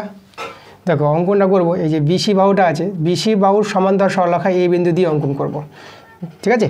আচ্ছা, তাহলে আমাদের এই জায়গাটা একটু প্লেস করতে হবে। তাহলে আমরা জায়গাটা একটু প্লেস করে দিই। তাহলে দেখো, আমাদের এই বাহুটাকে একটু বাড়াতে হবে। এটা বাহুটা আমরা একটু বাড়িয়ে দিলাম, এই যে। আর এই যে দেখো, এর সমান্তরাল সরলরেখা আমরা তৈরি করছি, এই যে দেখো, মানে যেভাবে হেলে আছে সেভাবেই ও হেলে থাকবে। তাহলে এ বিন্দুটাতে দিলাম, এটা মুছে দিলাম এখানে। ঠিক আছে। তো কী করলাম আমরা? আবার বলি, এ বিন্দু দিয়ে বিসি এর সমান্তরাল সরলরেখা এ অঙ্কন করলাম, যা বর্ধিত ডিইকে এ বিন্দুতে ছেদ করেছে। এই কথাটা আমরা এখানে লিখে দেবো। ঠিক আছে। আচ্ছা, প্রমাণ করতে হবে যেটা আমরা জাস্ট লিখে দিই। আমাদের কী প্রমাণ করতে হবে? ত্রিভুজ ABC half সামান্তরিক A B D. ঠিক আছে, এটা আমরা লিখে দিলাম। বাস, এটা আমাদের প্রমাণে নিয়ে আসতে হবে। চলো অঙ্কনটা আমরা লিখি, যেটা অঙ্কন করলাম সেটা আমরা লিখে দেবো। তো আমরা লিখবো এ বিন্দু দিয়ে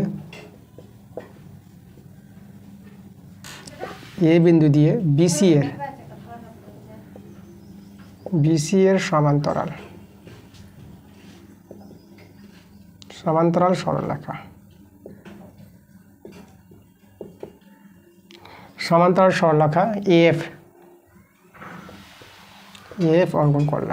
এফ অঙ্কন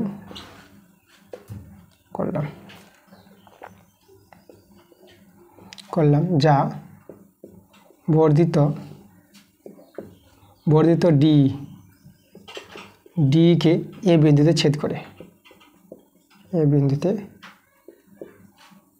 ছেদ করে, এটা আমাদের অঙ্কন। ঠিক আছে। এবার চলে যাবো প্রমাণে। দেখো প্রমাণটা আমরা কীভাবে করব।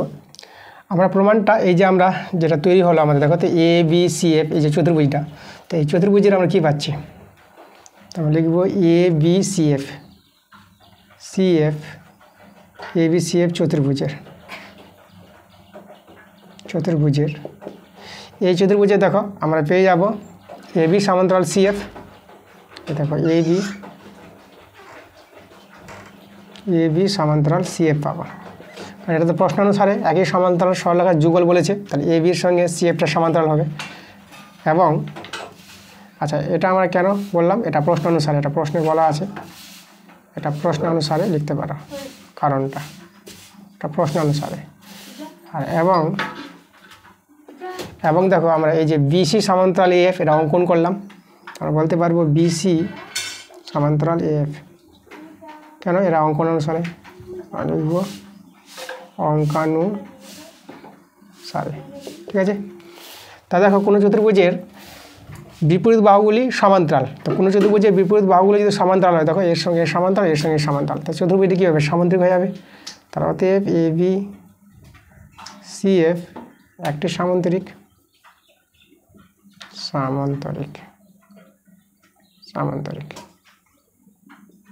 ঠিক আছে। দেখো আমরা একটা সামুদ্রিক পেয়ে গেলাম, তাহলে এ বি সি এফ আমরা কী পেয়ে গেলাম, একটা সামুদ্রিক পেয়ে গেলাম। এখন দেখো দুটো সামুদ্রিক আছে, এ বি সি এফ একটা সামুদ্রিক, আর একটা সামুদ্রিক ছিল আমাদের এ বি ডি। এই দুটো সামুদ্রিক একই ভূমি আছে আর একই সমান্তরাল সরলরেখার যুগলের মধ্যে অবস্থান করছে। তো দেখো সামুদ্রিক যদি বলি, তো সামুদ্রিক চিহ্ন দিয়ে দিলাম, আচ্ছা সামুদ্রিক, প্রথম সামুদ্রিকটার নাম আছে A B D, A B D ও আর একটা সামুদ্রিক পেলাম, সামুদ্রিক চিহ্ন, সামুদ্রিক এ বি সি এফ। এই দুটো সামুদ্রিক কী আছে, একই ভূমি আছে, একই ভূমি কি আছে, এ বি এদিকে চলে আসে, একই ভূমি এ বি এবং একই সমান্তরাল সরলরেখা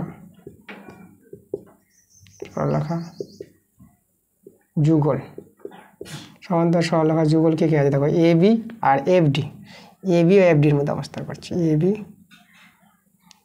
ও এফ ডি এর মধ্যে অবস্থিত,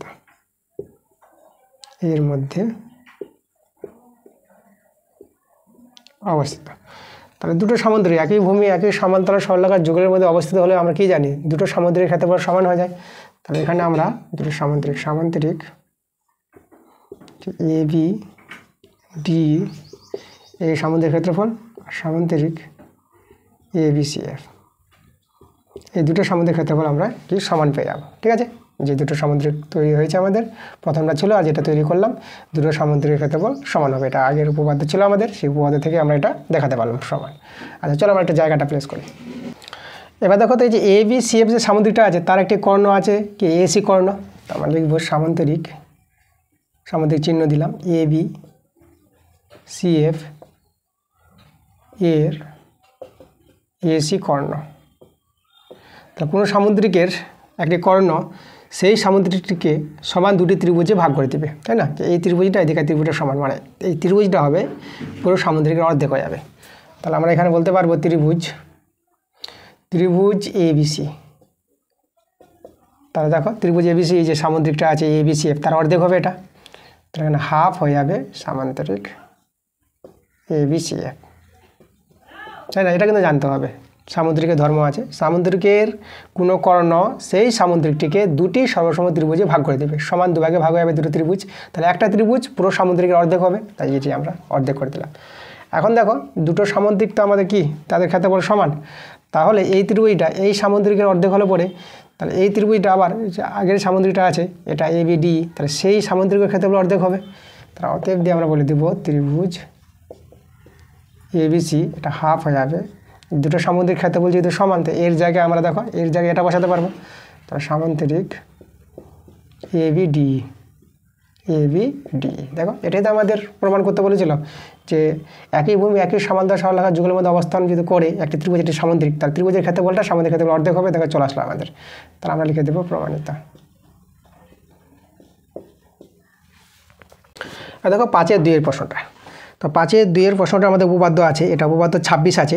দেখো উপপাদ্যটা আছে, বলছে প্রমাণ করো যে সমান সমান ক্ষেত্রফল বিশিষ্ট ত্রিভুজাকার ক্ষেত্রগুলি একই ভূমির উপর এবং ভূমির একই পার্শ্বে অবস্থিত হলে তারা একই সমান্তরাল সরলরেখার যুগলের মধ্যে অবস্থিত হবে। আচ্ছা চলো আমরা ছবিটা এঁকে আমরা প্রশ্নটা ভালো করে বুঝি। দুটি ত্রিভুজ আছে যাদের ক্ষেত্রফল সমান, আমরা দুটো ত্রিভুজ আঁকবো যাদের ভূমি একই ভূমি হবে। তাহলে দেখো আমরা এইভাবে এঁকে নেব। আচ্ছা আমরা একটা ত্রিভুজ তৈরি করছি এখানে, দেখো এই যে দেখো এভাবে একটা ত্রিভুজ তৈরি করব, আর এখানে এইদিকে তৈরি করছি একটা।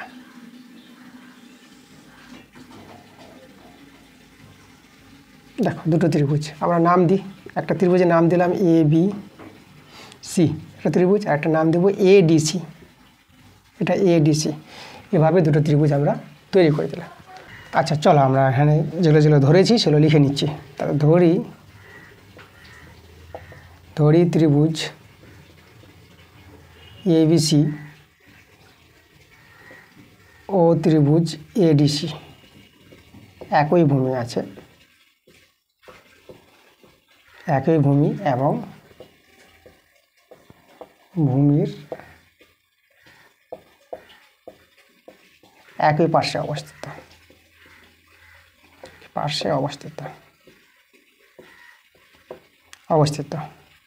ঠিক আছে। এই যে আর এখানে BD আমরা যোগ করে নেবো, যে BD আছে না, এই BDটা আমরা এই যে যোগ করে দিলাম। এখানে লিখবো BD যুক্ত করলাম B। আচ্ছা এখানে B এদিকে লিখি B, D যুক্ত করলাম, ওকে। আচ্ছা তাহলে এবার দেখো আমাদের এখানে অঙ্কন আছে, আমরা অঙ্কন বলে হেডিং করে দেবো। অঙ্কনটা কী করবো, অঙ্কনটা আগে এখানে ছবিতে করাই, তারপরে অঙ্কনটা লিখবো। B এবং D বিন্দু দিয়ে AC বাহুর উপর আমরা লম্ব তৈরি করবো। তাহলে B বিন্দু দিয়ে দেখো একটা লম্ব তৈরি করছি, এই যে লম্ব, এটা P নাম দিয়ে দিলাম, BP লম্ব। আর D বিন্দু থেকে একটা লম্ব তৈরি করছি এখানে, এই যে আমাদের লম্ব, এটাকে আমরা নাম দিয়ে দেবো Q। এই যে দেখো তাহলে এখানে BP একটা লম্ব আর DQ একটা লম্ব। তাহলে আমরা এখানে তৈরি করেছি দেখো BP লম্ব AC, আর এখানে এই যে DQ লম্ব, আচ্ছা DQ লম্ব। আর এদিকে যদি একটা নাম দিয়ে দিই আমরা, ঠিক আছে, এটা কী নাম দিয়ে দেবো আমরা, E নাম দিয়ে দিলাম, E নাম দিয়ে দেবো। তাহলে DQ লম্ব AE বলে দেবো, এটা যে বর্ধিত AC যেটাকে বলা হয়, DQ লম্ব AE, এভাবে আমরা লম্ব তৈরি করে দিলাম। এটা হচ্ছে লম্ব, একই সরলরেখার পর দুজন লম্ব আছে। এবার আমরা করব প্রমাণ, তাহলে লিখে দেবো প্রমাণ বলে হেডিং, প্রমাণ। দেখো প্রমাণটা আমরা কী করবো, দেখো এই যে ত্রিভুজটা আছে ABC ত্রিভুজ, এই ত্রিভুজের ক্ষেত্রফল যদি আমরা বলি ত্রিভুজ ABC, ঠিক আছে। তাহলে দেখো ABC ত্রিভুজের ক্ষেত্রফল যেটা সূত্র, যে কোনো ত্রিভুজের ক্ষেত্রফল সূত্র ভূমি এবং উচ্চতা জানা থাকলে, এই যে দেখো এই ত্রিভুজের যেটা লম্ব আছে এটাই তো উচ্চতা, লম্বকে উচ্চতা বলা হয়। তাহলে দেখো ABC ত্রিভুজের ক্ষেত্রফল হবে হাফ ইন্টু ভূমি হচ্ছে AC, আর উচ্চতা হচ্ছে আমাদের BP, এই যে দেখো। এবং ADC ত্রিভুজের ক্ষেত্রফল বের করবো, ত্রিভুজ ADC, এই ত্রিভুজের ক্ষেত্রফল শুধু হাফ ইন্টু ভূমিটা আমাদের কি আছে, দেখো ভূমিটা আমাদের এই যে AC, তাহলে ভূমি আমাদের AC, আর উচ্চতা আছে কে DQ, তাহলে উচ্চতা হচ্ছে আমাদের DQ। এখন দুটো ত্রিভুজের ক্ষেত্রফল সমান, যেহেতু ত্রিভুজ ABC সমান ত্রিভুজ ADC, এটা হচ্ছে সমান ক্ষেত্রফল বিশিষ্ট ত্রিভুজ, প্রশ্নে বলা আছে। তাহলে এদের ক্ষেত্রফলগুলো সমান হবে half into AC into BP, এখানে half into AC into DQ, তাই না। এবার এখানে দেখো হাফ কেটে গেল, AC কেটে গেল, তাহলে এখান থেকে আমরা BP সমান DQ পেয়ে গেলাম, এই যে দেখো। এবং দেখো এই যে BP এবং DQ একই সরলরেখার উপর লম্ব আছে, আমরা যদি বলি যেহেতু BP ও DQ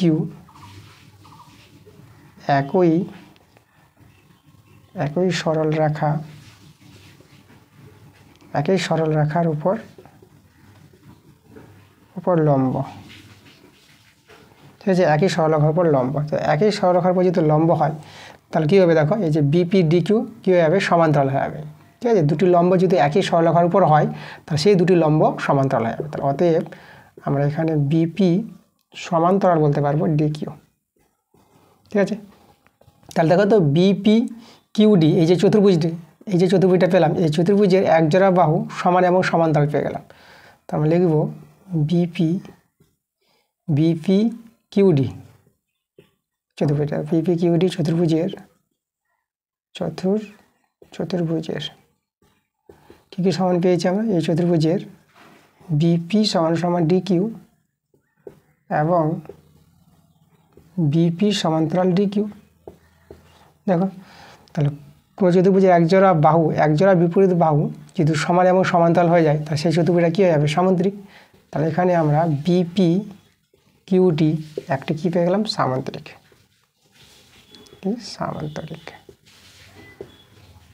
এই যে দেখো, তাহলে এটা যদি সামান্তরিক হয় তা সামান্তরিকের বিপরীত বাহুগুলো তো সমান্তরাল হবে, তাহলে এর সঙ্গে এর সমান্তরাল বলতে পারবো। তাহলে অতএব এই যে পি কিউ সমান্তরাল বিডি। এবার পি কিউ সমান্তরাল যদি বিডি হয় তাহলে পি কিউ মানে তো এসি, একই সরলরেখা, তাহলে পি কিউ জায়গায় আমরা এসি বলতে পারবো। তাহলে এসি সমান্তরাল এই যে বিডি। ঠিক আছে, এটা আমাদের কিন্তু প্রমাণ করতে বলেছিল। ঠিক আছে, এই যে এখানে আমরা বলিনি যে প্রমাণ করতে হবে, যে কি প্রমাণ করতে হবে, এটা এসি সমান্তরাল বিডি আমাদের প্রমাণ করতে বলেছিল যে সমান ক্ষেত্রফল বিশিষ্ট দুটি ত্রিভুজ একই ভূমি এবং ভূমির একই পাশে অবস্থান করলে তারা একই সমান্তরাল সরলরেখার যুগলের মধ্যে অবস্থান করবে, মানে এসি সমান্তরাল বিডি, এটাই আমাদের প্রমাণ করতে বলেছিল। দেখো প্রমাণটা করে নিয়েছি, আমরা লিখে দেবো প্রমাণিত।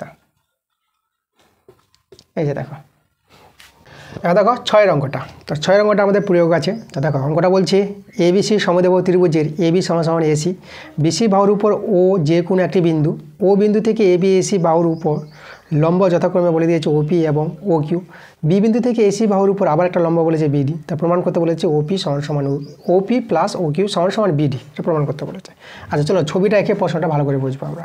প্রথমে তো আমাদের সমদ্বিবাহু ত্রিভুজ আঁকতে হবে, তাহলে আমরা একটা ত্রিভুজ নিয়ে নিই।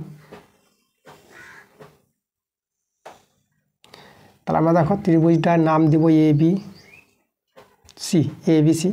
এখানে সমদ্বিবাহু ত্রিভুজ বলতে এখানে এবি সমান সমান এসি, এই দুটো বাহু সমান। ঠিক আছে, এর সঙ্গে এরা সমান। আচ্ছা এবার দেখো আমাদের বিসি বাহুর উপর একটা লম্ব বলে দিয়েছে, তাহলে এখানে বিসি বাহুর উপর যে কোনো বিন্দু বলেছে, লম্ব বলতে ও বিন্দু নিয়ে নিলাম। তাহলে বিসি বাহুর উপর ও একটি বিন্দু নিয়ে নিলাম। এবার ও বিন্দু থেকে এবি বাহুর উপর লম্ব আর এসি বাহুর উপর লম্ব তৈরি করতে বলেছে। তা দেখো এখান থেকে আমরা একটা লম্ব তৈরি করি, তো আমরা এইভাবে একটা লম্ব তৈরি করে দিলাম। দেখো এই জায়গায় এটা হচ্ছে ওপি নাম হবে এখানে, আর এখানে একটা লম্ব তৈরি হবে, এই যে দেখো, এটা আমরা ও কিউ নাম দিয়ে দিলাম। তাহলে ওপি ও কিউ এরা কিন্তু লম্ব আছে, তাহলে এই কোণগুলো 90 ডিগ্রি হবে, এই যে 90 ডিগ্রি, আর এই যে কোণটা 90 ডিগ্রি। আর একটা এখানে কাজ করতে বলেছে, ও বিন্দু থেকে দেখো এই যে বি বিন্দু থেকে এসি বাহুর উপর লম্ব তৈরি করেছে, যেটা আমাদের লম্বটা বিডি বলেছে। তাহলে আমরা এখানে একটা লম্ব তৈরি করব, এই যে দেখো এটা বিডি নাম, তাই এটা লম্ব হয়েছে, মানে এখানে আমাদের কোণটা 90 ডিগ্রি। তাহলে এবার দেখো আমাদের যে প্রমাণ করতে হবে, প্রমাণটা করতে বলেছে ওপি প্লাস ও কিউ, এই যে ওপি প্লাস ও কিউ এখানে ওকে, এদের যোগফলটা আমাদের দেখাতে হবে বিডির সঙ্গে সমান, এই যে বিডি।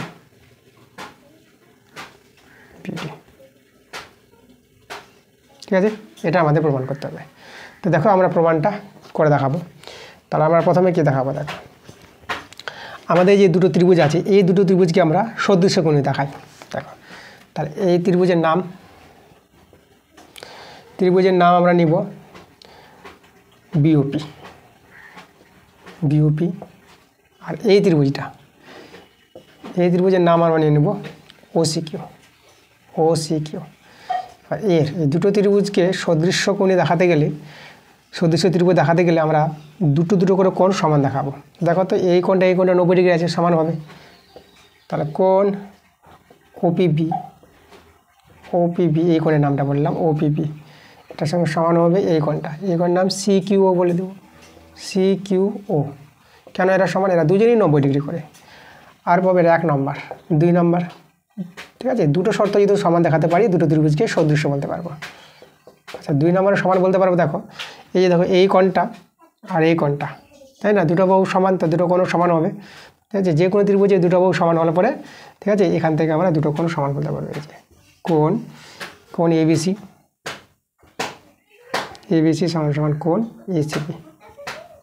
ঠিক আছে, একটু জায়গায় শর্ট, তাহলে দুটো বাহু সমান, তাহলে দুটো কোণও সমান। তাহলে এখানে কোণটা আমরা বলবো ত্রিভুজের ক্ষেত্রে এখানে পিবিও বলে দিই।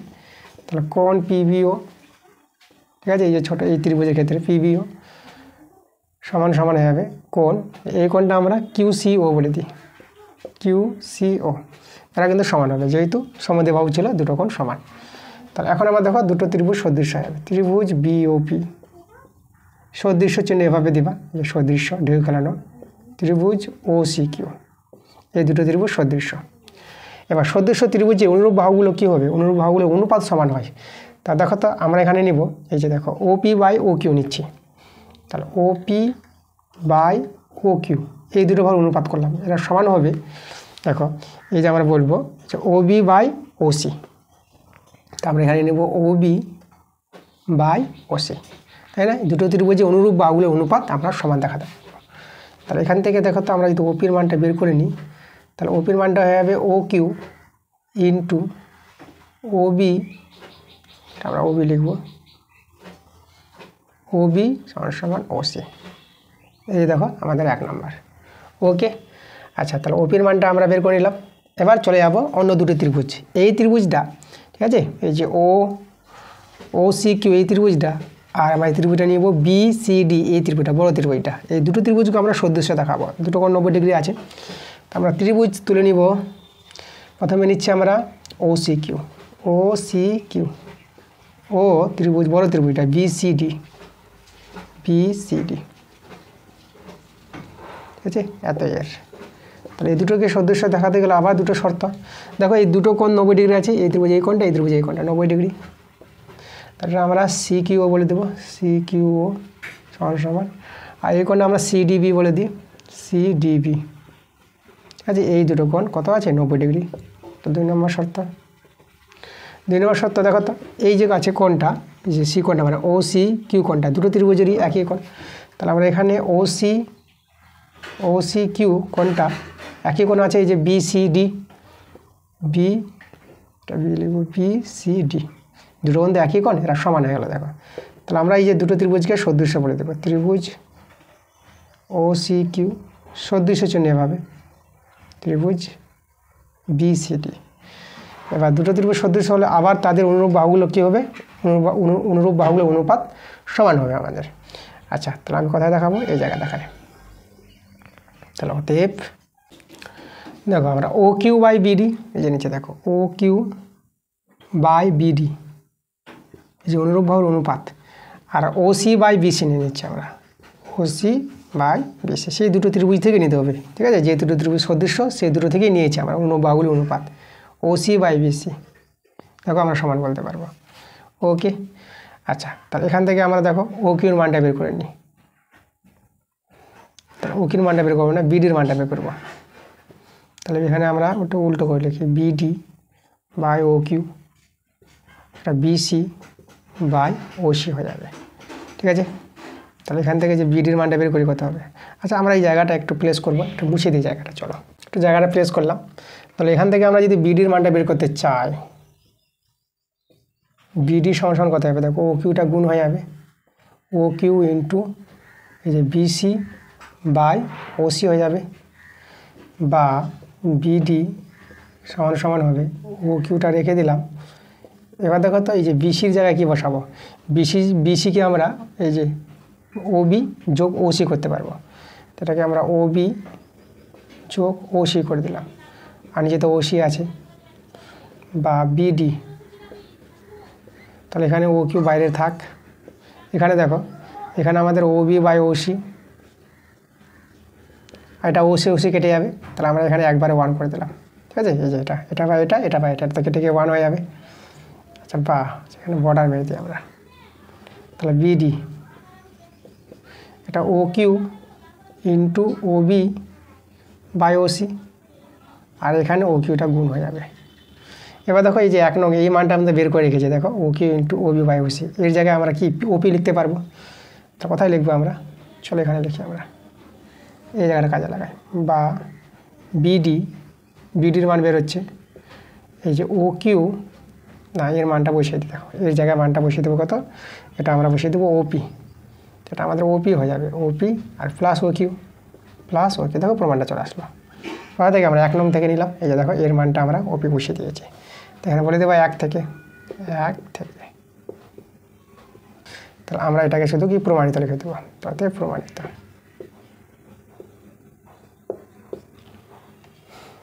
এবার দেখো 7 এবং 8 অঙ্কগুলো, এগুলো আমাদের খাতায় যেতে হবে, এগুলো স্কেল পেন্সিল কম্পাসের প্রয়োজন পড়বে, গ্রাফ খাতার প্রয়োজন পড়বে, তার জন্য আমরা খাতায় করাবো। তো চলো আমরা খাতায় চলে যাই, খাতায় অঙ্কগুলো করে দেখাচ্ছি। তো দেখো আমরা চলে আসলাম খাতায়। তো 7 এর 1 অঙ্কটা আমরা খাতায় দেখাবো। তো দেখো 7 এর 1 অঙ্কটা কী বলেছে আমাদের, এখানে বলেছে 7 এর 1 অঙ্কটা 5 সেমি 8 সেমি 11 সেমি দৈর্ঘ্যের একটি ত্রিভুজ অঙ্কন করতে বলেছে এবং ওই ত্রিভুজের সমান ক্ষেত্রফল বিশিষ্ট একটি সামুদ্রিক অঙ্কন করতে বলেছে যার একটি কোণ 60 ডিগ্রি। তো দেখো আমরা এটা পেন্সিল কম্পাসের সাহায্যে আমরা আঁকবো। প্রথমে তো আগে ত্রিভুজটা অঙ্কন করে নেবো যে বাহুগুলো দেওয়া আছে। তো আমরা 5 সেমি 8 সেমি 11 সেমি বাহুগুলো আমরা চলো খাতায় টেনে নিই। তো স্কেলের সাহায্যে নিয়ে দেখো আমরা বাহুগুলো টানবো। প্রথম বাহুটা কথা বলেছে 5 সেমি, তাহলে আমরা 5 সেমি টেনে নেব।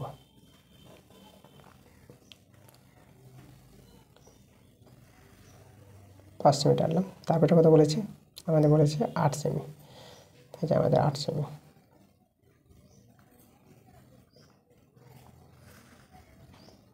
তারপরে 11 সেমি বলেছে, তারপরে 11 সেমি টেনে নেব।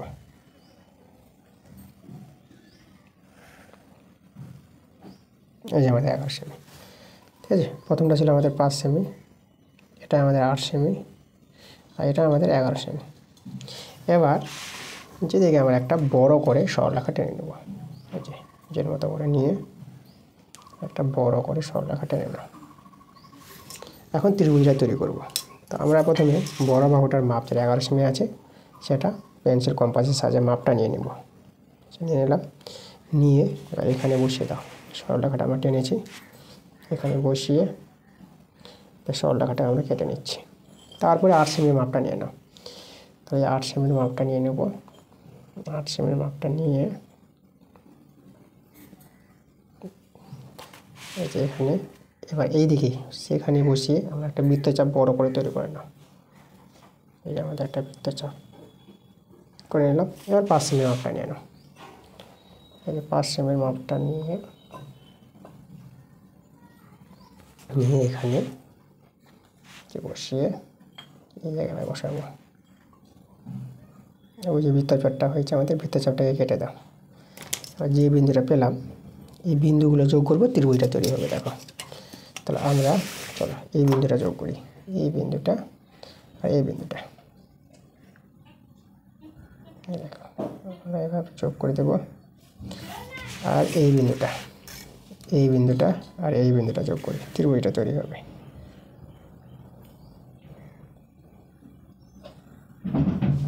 এই যে দেখো আমাদের ত্রিভুজটা আমাদের এ বি সি আমরা ত্রিভুজ নিয়ে এলাম।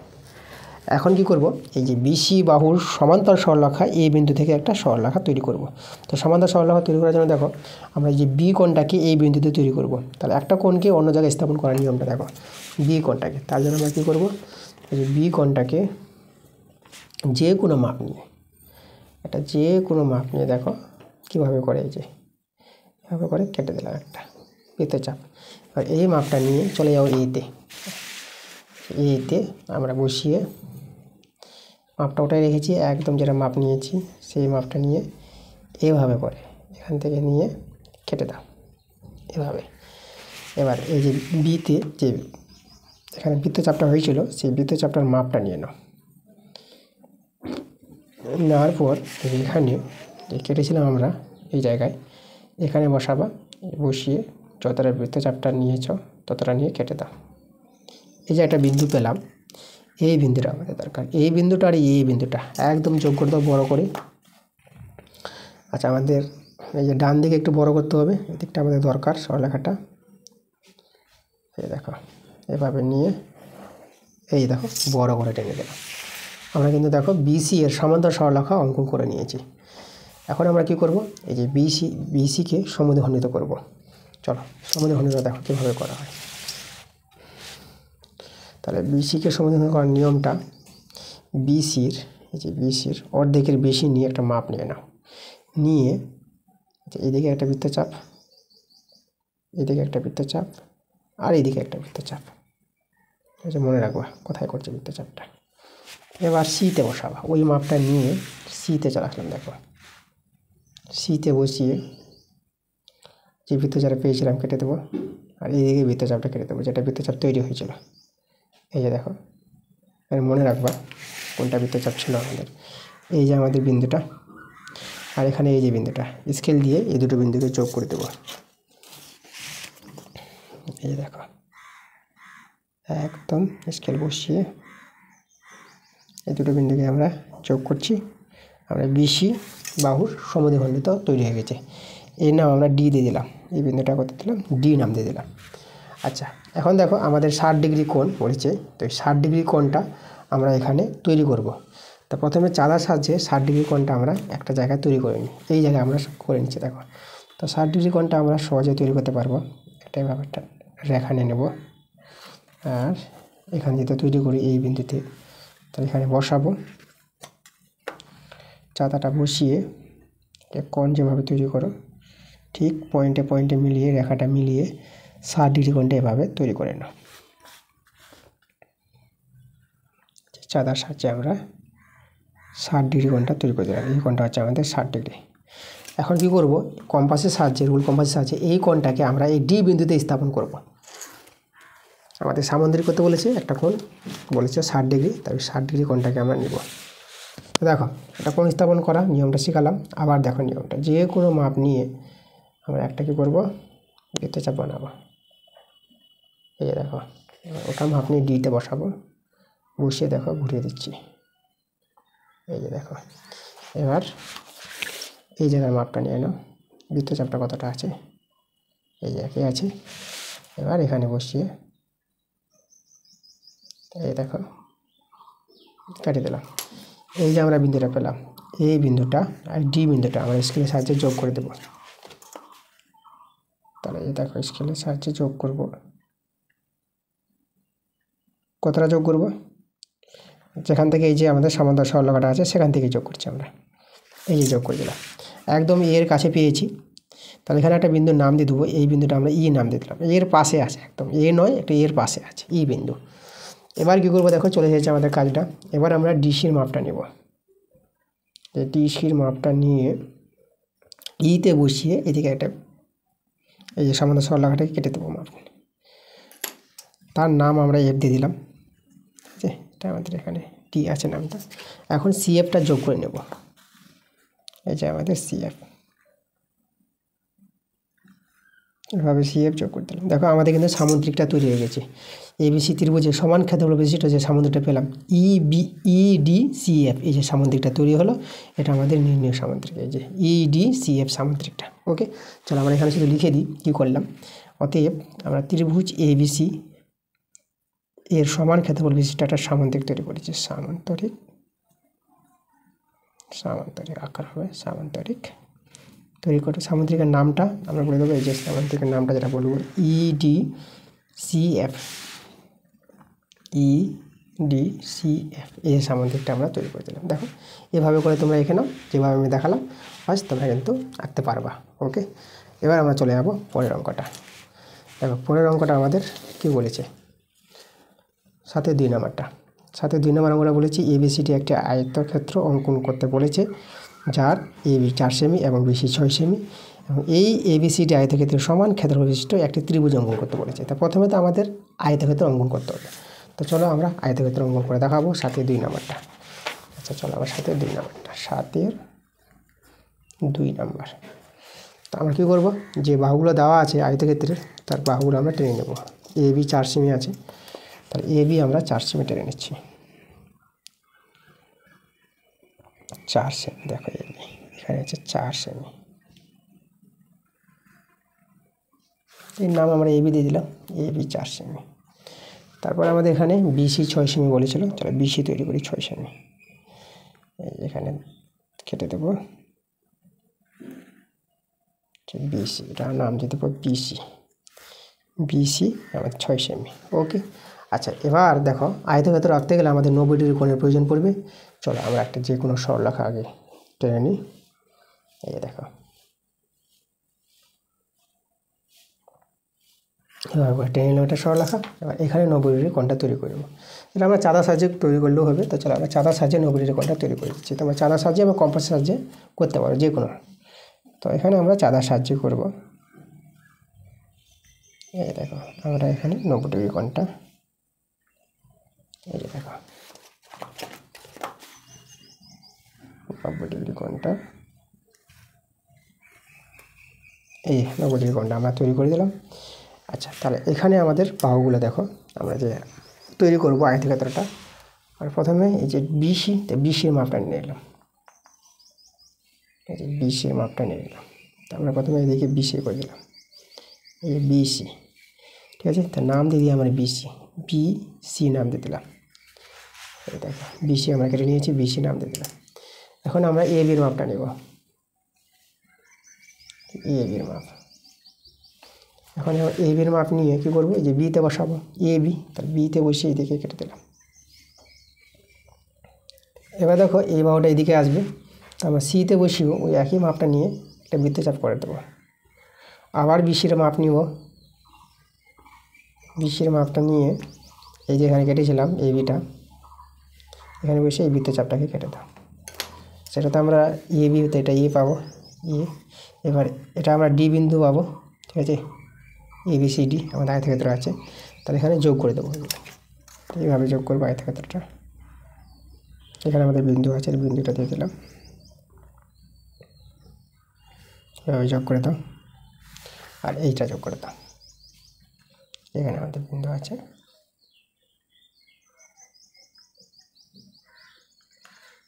এইভাবে যোগ করে দাও। এই যে দেখো, তাহলে আমাদের এ বি সি ডি আমাদের আয়তক্ষেত্র তৈরি হয়ে গেছে। এবং আমাদের বলেছে এই আয়তক্ষেত্রের সমান ক্ষেত্রফল বিশিষ্ট একটা ত্রিভুজ অঙ্কন করতে বলেছে। তা দেখো আমরা কীভাবে ত্রিভুজটা অঙ্কন করছি, এরই সমান ক্ষেত্রফল বিশিষ্ট ত্রিভুজ তৈরি হবে। প্রথমে আমরা এসি কর্ণ টেনে নেব। চলো দেখো,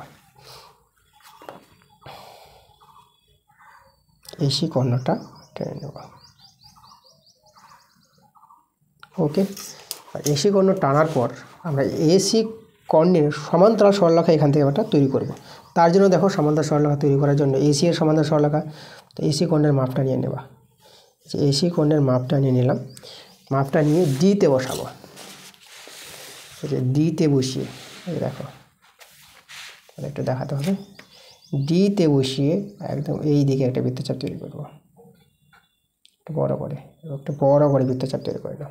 ওকে, দেখো তারপরে দেখো এখানে মনে করে দেখো আমরা কী করলাম, আবার বলি এসির মাপ নিয়ে ডিতে বসিয়ে একটা বৃত্তচাপ তৈরি করেছি, ঠিক আছে। এসির মাপ নিয়ে ডিতে বসিয়ে একটা বৃত্তচাপ তৈরি করলাম। তারপরে যে নিয়মটা দেখো, এবার এডির মাপটা নিব, এডির মাপ, এডির মাপটা নিয়ে এখন সিতে বসাবো। এডির মাপটা নিয়ে সিতে বসিয়ে ওই বৃত্তচাপটাকে কেটে দেবো, যেই বৃত্তচাপটা পেয়েছে দেখো এই যে। ওকে, এখন আমরা কি করব, আচ্ছা এখানে এই যে আমাদের বিসি সরলরেখাংশটাকে একটু বড় করে দিই। এই বিসি সরলরেখাংশটাকে যেটা করেছিলাম আর একটু আমরা বড় করে দেবো। প্রথমে আমরা বড় করে দিতে পারতাম, করা হয়নি, এখন একটু বড় করে দিলাম। আচ্ছা এখন কি করব, এই যে আমাদের এই যে ডি বিন্দুটা আর যেখানে ছেদ বিন্দু করেছে, এই যে ছেদ বিন্দুটা এটা দেখাই তোমাদের, এই যে ছেদ বিন্দুটা আর ডি বিন্দুটা আমরা যোগ করব। এই যে দেখো ছেদ বিন্দু এবং ডি বিন্দুটা এভাবে যোগ করে দিলাম। যোগ করার পর দেখো এই যে আমরা বিসিকে বাড়িয়েছিলাম, বর্ধিত বিসি যেখানে ছেদ করেছি সেই জায়গায় নাম দিয়ে দেবো আমরা। এখানে ডি নাম হয়েছে এ বি সি ডি, তাহলে এখানে আমরা ই নাম দিয়ে দিচ্ছি, ই নাম দিয়ে দিলাম। ওকে, এবার কি করব, এই যে এ বিন্দু আর ই বিন্দু যোগ করে দেবো, ত্রিভুজ তৈরি হয়ে যাবে আমাদের। এ এবং ই বিন্দু মনে করবা, এ এবং ই একদম বসিয়ে স্কেলের সাহায্যে বসিয়ে যোগ করে দাও, ত্রিভুজ পেয়ে যাবো আমরা। এই যে দেখো এভাবে যোগ করে দিলাম, দেখো কিন্তু আমাদের তৈরি হয়ে গেছে ত্রিভুজটা। ত্রিভুজটা তৈরি হয়েছে এ বি ই, দেখো এ বি ই, এই যে ত্রিভুজটা পেলাম, এই ত্রিভুজটা হচ্ছে সমান ক্ষেত্রফল বিশিষ্ট কার, আয়তক্ষেত্রের। তারপরে পেয়ে গেছি, তারপর লিখবো আয়তক্ষেত্র, আয়তক্ষেত্র, আয়তক্ষেত্রের নাম হচ্ছে এ বি সি ডি, এর সমান সমান পেলাম একটা ত্রিভুজ, ত্রিভুজের নাম হচ্ছে এ বি ই, নামটা দেখো এ বি ই, এই দেখো এ বি ই, এই যে এ বি এই যে ত্রিভুজটা তৈরি হয়েছে। এই নিয়মে দেখো কত সহজ নিয়ম আছে, যেভাবে দেখালাম সেভাবে করে নাও, তোমরা তৈরি করতে পারবে। চলো এবার আমরা চলে যাবো পরের অঙ্কগুলো, 8-এর অঙ্কগুলো। তো দেখো 8-এর 1 নম্বর অঙ্কটা দেখো। এই যে 8-এর 1-এর অঙ্কটা কী বলেছে, রাশিবিজ্ঞানের অঙ্কগুলো আছে। দেখো 8-এর 1 নম্বরটা বলছে নিচের পরিসংখ্যান বিভাজন ছকটি থেকে আমাদের আয়তলেখ তৈরি করতে বলেছে। তা দেখো আমরা আয়তলেখ সহজভাবে তৈরি করে নেব। তার জন্য আমাদের গ্রাফ খাতার প্রয়োজন পড়বে। তা আমি গ্রাফ খাতা নিয়ে নেব। এই যে দেখো গ্রাফ খাতা আমি নিয়ে নিলাম। তাহলে এখানে আমরা দেখাবো এই গ্রাফ খাতায় 8-এর 1 নম্বরটা লিখে দেবো এখানে 8-এর 1 নম্বর। তা গ্রাফ খাতা দেখো আমি করে রেখেছি একটু। এই যে আমরা একটা সরলরেখাংশ নিয়েছি, এই যে x অক্ষ y অক্ষ তৈরি। তাহলে আমরা এই যে নাম এই যে এখানে নাম দিয়ে দেবো আমরা, এটা x আর এদিকে দিয়ে দেবো y, x y, আর উপরে দিয়ে দেবো আমরা, সরি এটা একটা ভুল করলাম, এটা x হলে পরে এটা x ড্যাশ হবে, ঠিক আছে। আর এর উপরে y, তো নিচে হবে y ড্যাশ, ঠিক আছে। আবার বলি এই যে x এখানে ও হবে যেখানে ছেদ করেছে, এই যে x অক্ষ y অক্ষ ছেদ করেছে ও বিন্দুতে, x ড্যাশ, আর এই যে y আর y ড্যাশ। ওকে, এভাবে তৈরি করে নেব। তৈরি করার পর দেখো আমাদের প্রশ্ন, এই যে আমাদের দেখো আমাদের যে দেওয়া আছে শ্রেণীগুলো 0 থেকে 5, 5 থেকে 10, আর পরিসংখ্যা দেওয়া আছে। তাহলে এখানে আমরা উপরে পরিসংখ্যা দেখাবো। আচ্ছা শ্রেণীগুলো যে আমরা নিব এখান থেকে দেখো এই যে 0 থেকে 5 একক করে নেব। এখানে 5, 0 থেকে 5, এখানে 10, এখানে 15, তাহলে এই জায়গায় 20, ঠিক আছে। কত অবধি আছে আমাদের, আমরা দেখি আমাদের হাইস্ট আছে 30 অবধি। তাহলে আমরা 30 অবধি যাব, ঠিক আছে। তো চলো এখানে আমাদের 20 হয়েছে, এখানে আমাদের 25 নিতে হবে, 25, এই জায়গায় 30 অবধি। আর পরিসংখ্যাগুলো দেখো হাইস্ট কত অবধি গেছে, সবচেয়ে বড় 24 আছে, ঠিক আছে। তো চলো আমরা 24 অবধি পরিসংখ্যা দেখাবো এইদিকে। তো এইদিকে পরিসংখ্যা দেখাচ্ছি, আমরা লিখে দিচ্ছি এখানে কী দেখাচ্ছি, এখানে পরিসংখ্যা উল্লম্ব মানে y অক্ষকে পরিসংখ্যা দেখাবো, আর x অক্ষকে আমরা শ্রেণীগুলো দেখাবো। পরিসংখ্যা, এই যে আমরা পরিসংখ্যা দেখালাম। তো পরিসংখ্যাগুলো হাইস্ট দেখতে পাচ্ছি 24। তাহলে আমরা এখানেও কত একক করে যাব, 5 একক করেই দেখাচ্ছি আমরা, ঠিক আছে। তাহলে এই যে আমরা দেখো এই যে এখানে 5, আচ্ছা দেখো আমরা যেহেতু 5 করে যাই তাহলে আমাদের যেহেতু 24 পেয়ে যাবো। 5, এটা আমাদের 10, 15, এটা আমাদের 20, এটা আমাদের 25। দেখো 24 অবধি আমরা চলে গেছি, 25 গেছি মানে কি 24 হয়ে যাবে আমাদের। আচ্ছা এইভাবে করার পর দেখো আয়তলেখাটা কীভাবে তৈরি করব। এখন আমাদের এই যে বলেছে দেখো এই যে 0 থেকে 5, তাই না, এই যে 0 থেকে 5 পরিসংখ্যা 4 গেছে। তাহলে যে 0 থেকে 5 আমরা 4 ঘরে যাব। 4 কোথায় আছে তোমরা লক্ষ্য করতে পারছো, যে 5-এর নিচে এখানে 4। তাহলে আমরা এই যে এইভাবে তোমাদের দেখাই, একদম এইভাবে করে দেখতে পাচ্ছ তোমরা, যে 5-এর কাছে গিয়ে 4 ঘর টেনে নাও সোজা করে। 4 কোথায় হবে, এখানে যে 5 হয় তার 4 এখানে আছে এই বিন্দুতে, এই যে আমরা এইভাবে এখান থেকে টেনে নেব, এই যে আমাদের 4, আর এদিকে এইভাবে যোগ করে নাও, এই যে দেখো এই যে পরিসংখ্যা আমাদের 4, ঠিক না। এই যে আমরা একটা আয়তলেখা পেয়েছি, এই জায়গায় দেখো মোটা করে দাও, এই যে আমাদের একটা আয়তলেখা তৈরি হয়ে গেছে আমাদের। ওকে, আচ্ছা তারপরে দেখো 5 থেকে 10 কোথায় গেছে, 10-এ গেছে। তাহলে আমরা 10-এ চলে যাব। তাহলে 10 দেখো 5 থেকে 10 এই জায়গাটা এই অবধি আসবে আমাদের, এই যে এখানে 10 আছে। তাহলে এই যে 10 অবধি, এই যে 10 অবধি তৈরি হবে। তাহলে এটাকে আমাদের একটু বড় করতে হবে। তো এখানে আমরা 10-এ আসবো, নিয়ে বসিয়ে একবারই করতে পারতাম, তো যাই হোক এখন করে দিলাম এই 10, আর এটাকে এভাবে যোগ করে নাও করে। ওকে, তাহলে পেয়ে গেলাম পরেরটা, আয়তলেখাটা পেয়ে গেছি। পরেরটা তারপরে দেখো, তাহলে কথা বলেছে আমাদের বলেছে 10 থেকে 15 মানে 24 গেছে, 24-এ যাবো আমরা। তাহলে দেখো 10 থেকে 15, তাহলে যে এই যে এটাকে আমাদের 24-এ নিয়ে আসতে হবে, 24।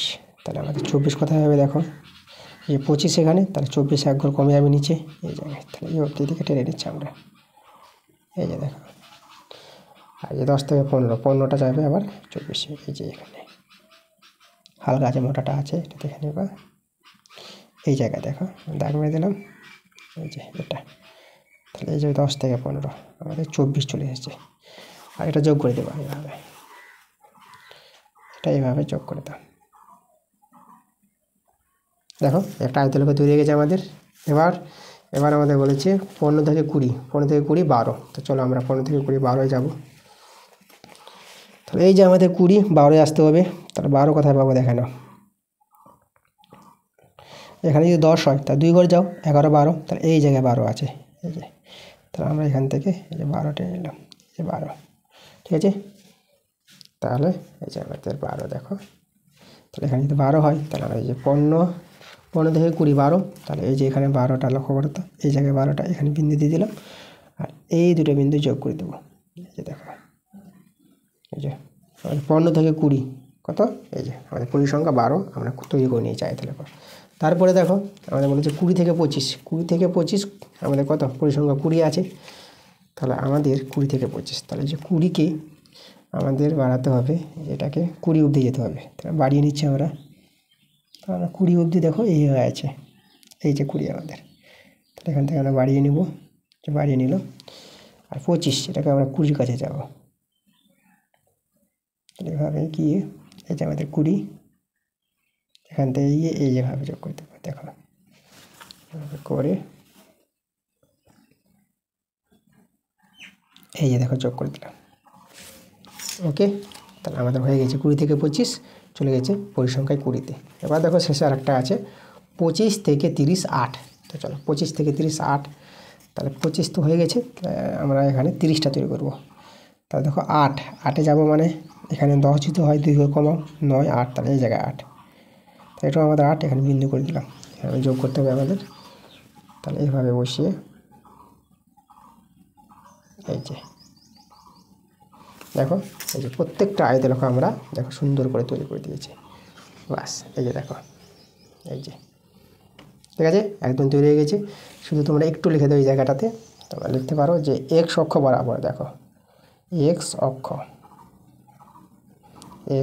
বরাবর, x অক্ষ বরাবর আমরা 5টি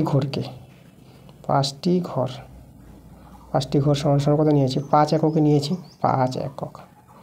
আর y অক্ষ বরাবর 5টি ঘরকে আমরা দেখিয়েছি, এখানেও 5 একক দেখিয়েছি, 5টি ঘরকে 5 একক দেখিয়েছি। বাস এটুকু নিয়েছি আমরা। এইভাবে করে তোমরা এই দেখো তৈরি করে দিবা পরিসংখ্যা বিভাজন ছক। আমরা কি করলাম, এটা পরিসংখ্যা বিভাজন ছক। এখানে তোমরা লিখতে পারো এই যে পরিসংখ্যা বিভাজন, ঠিক আছে, পরিসংখ্যা বিভাজন ছক, পরিসংখ্যা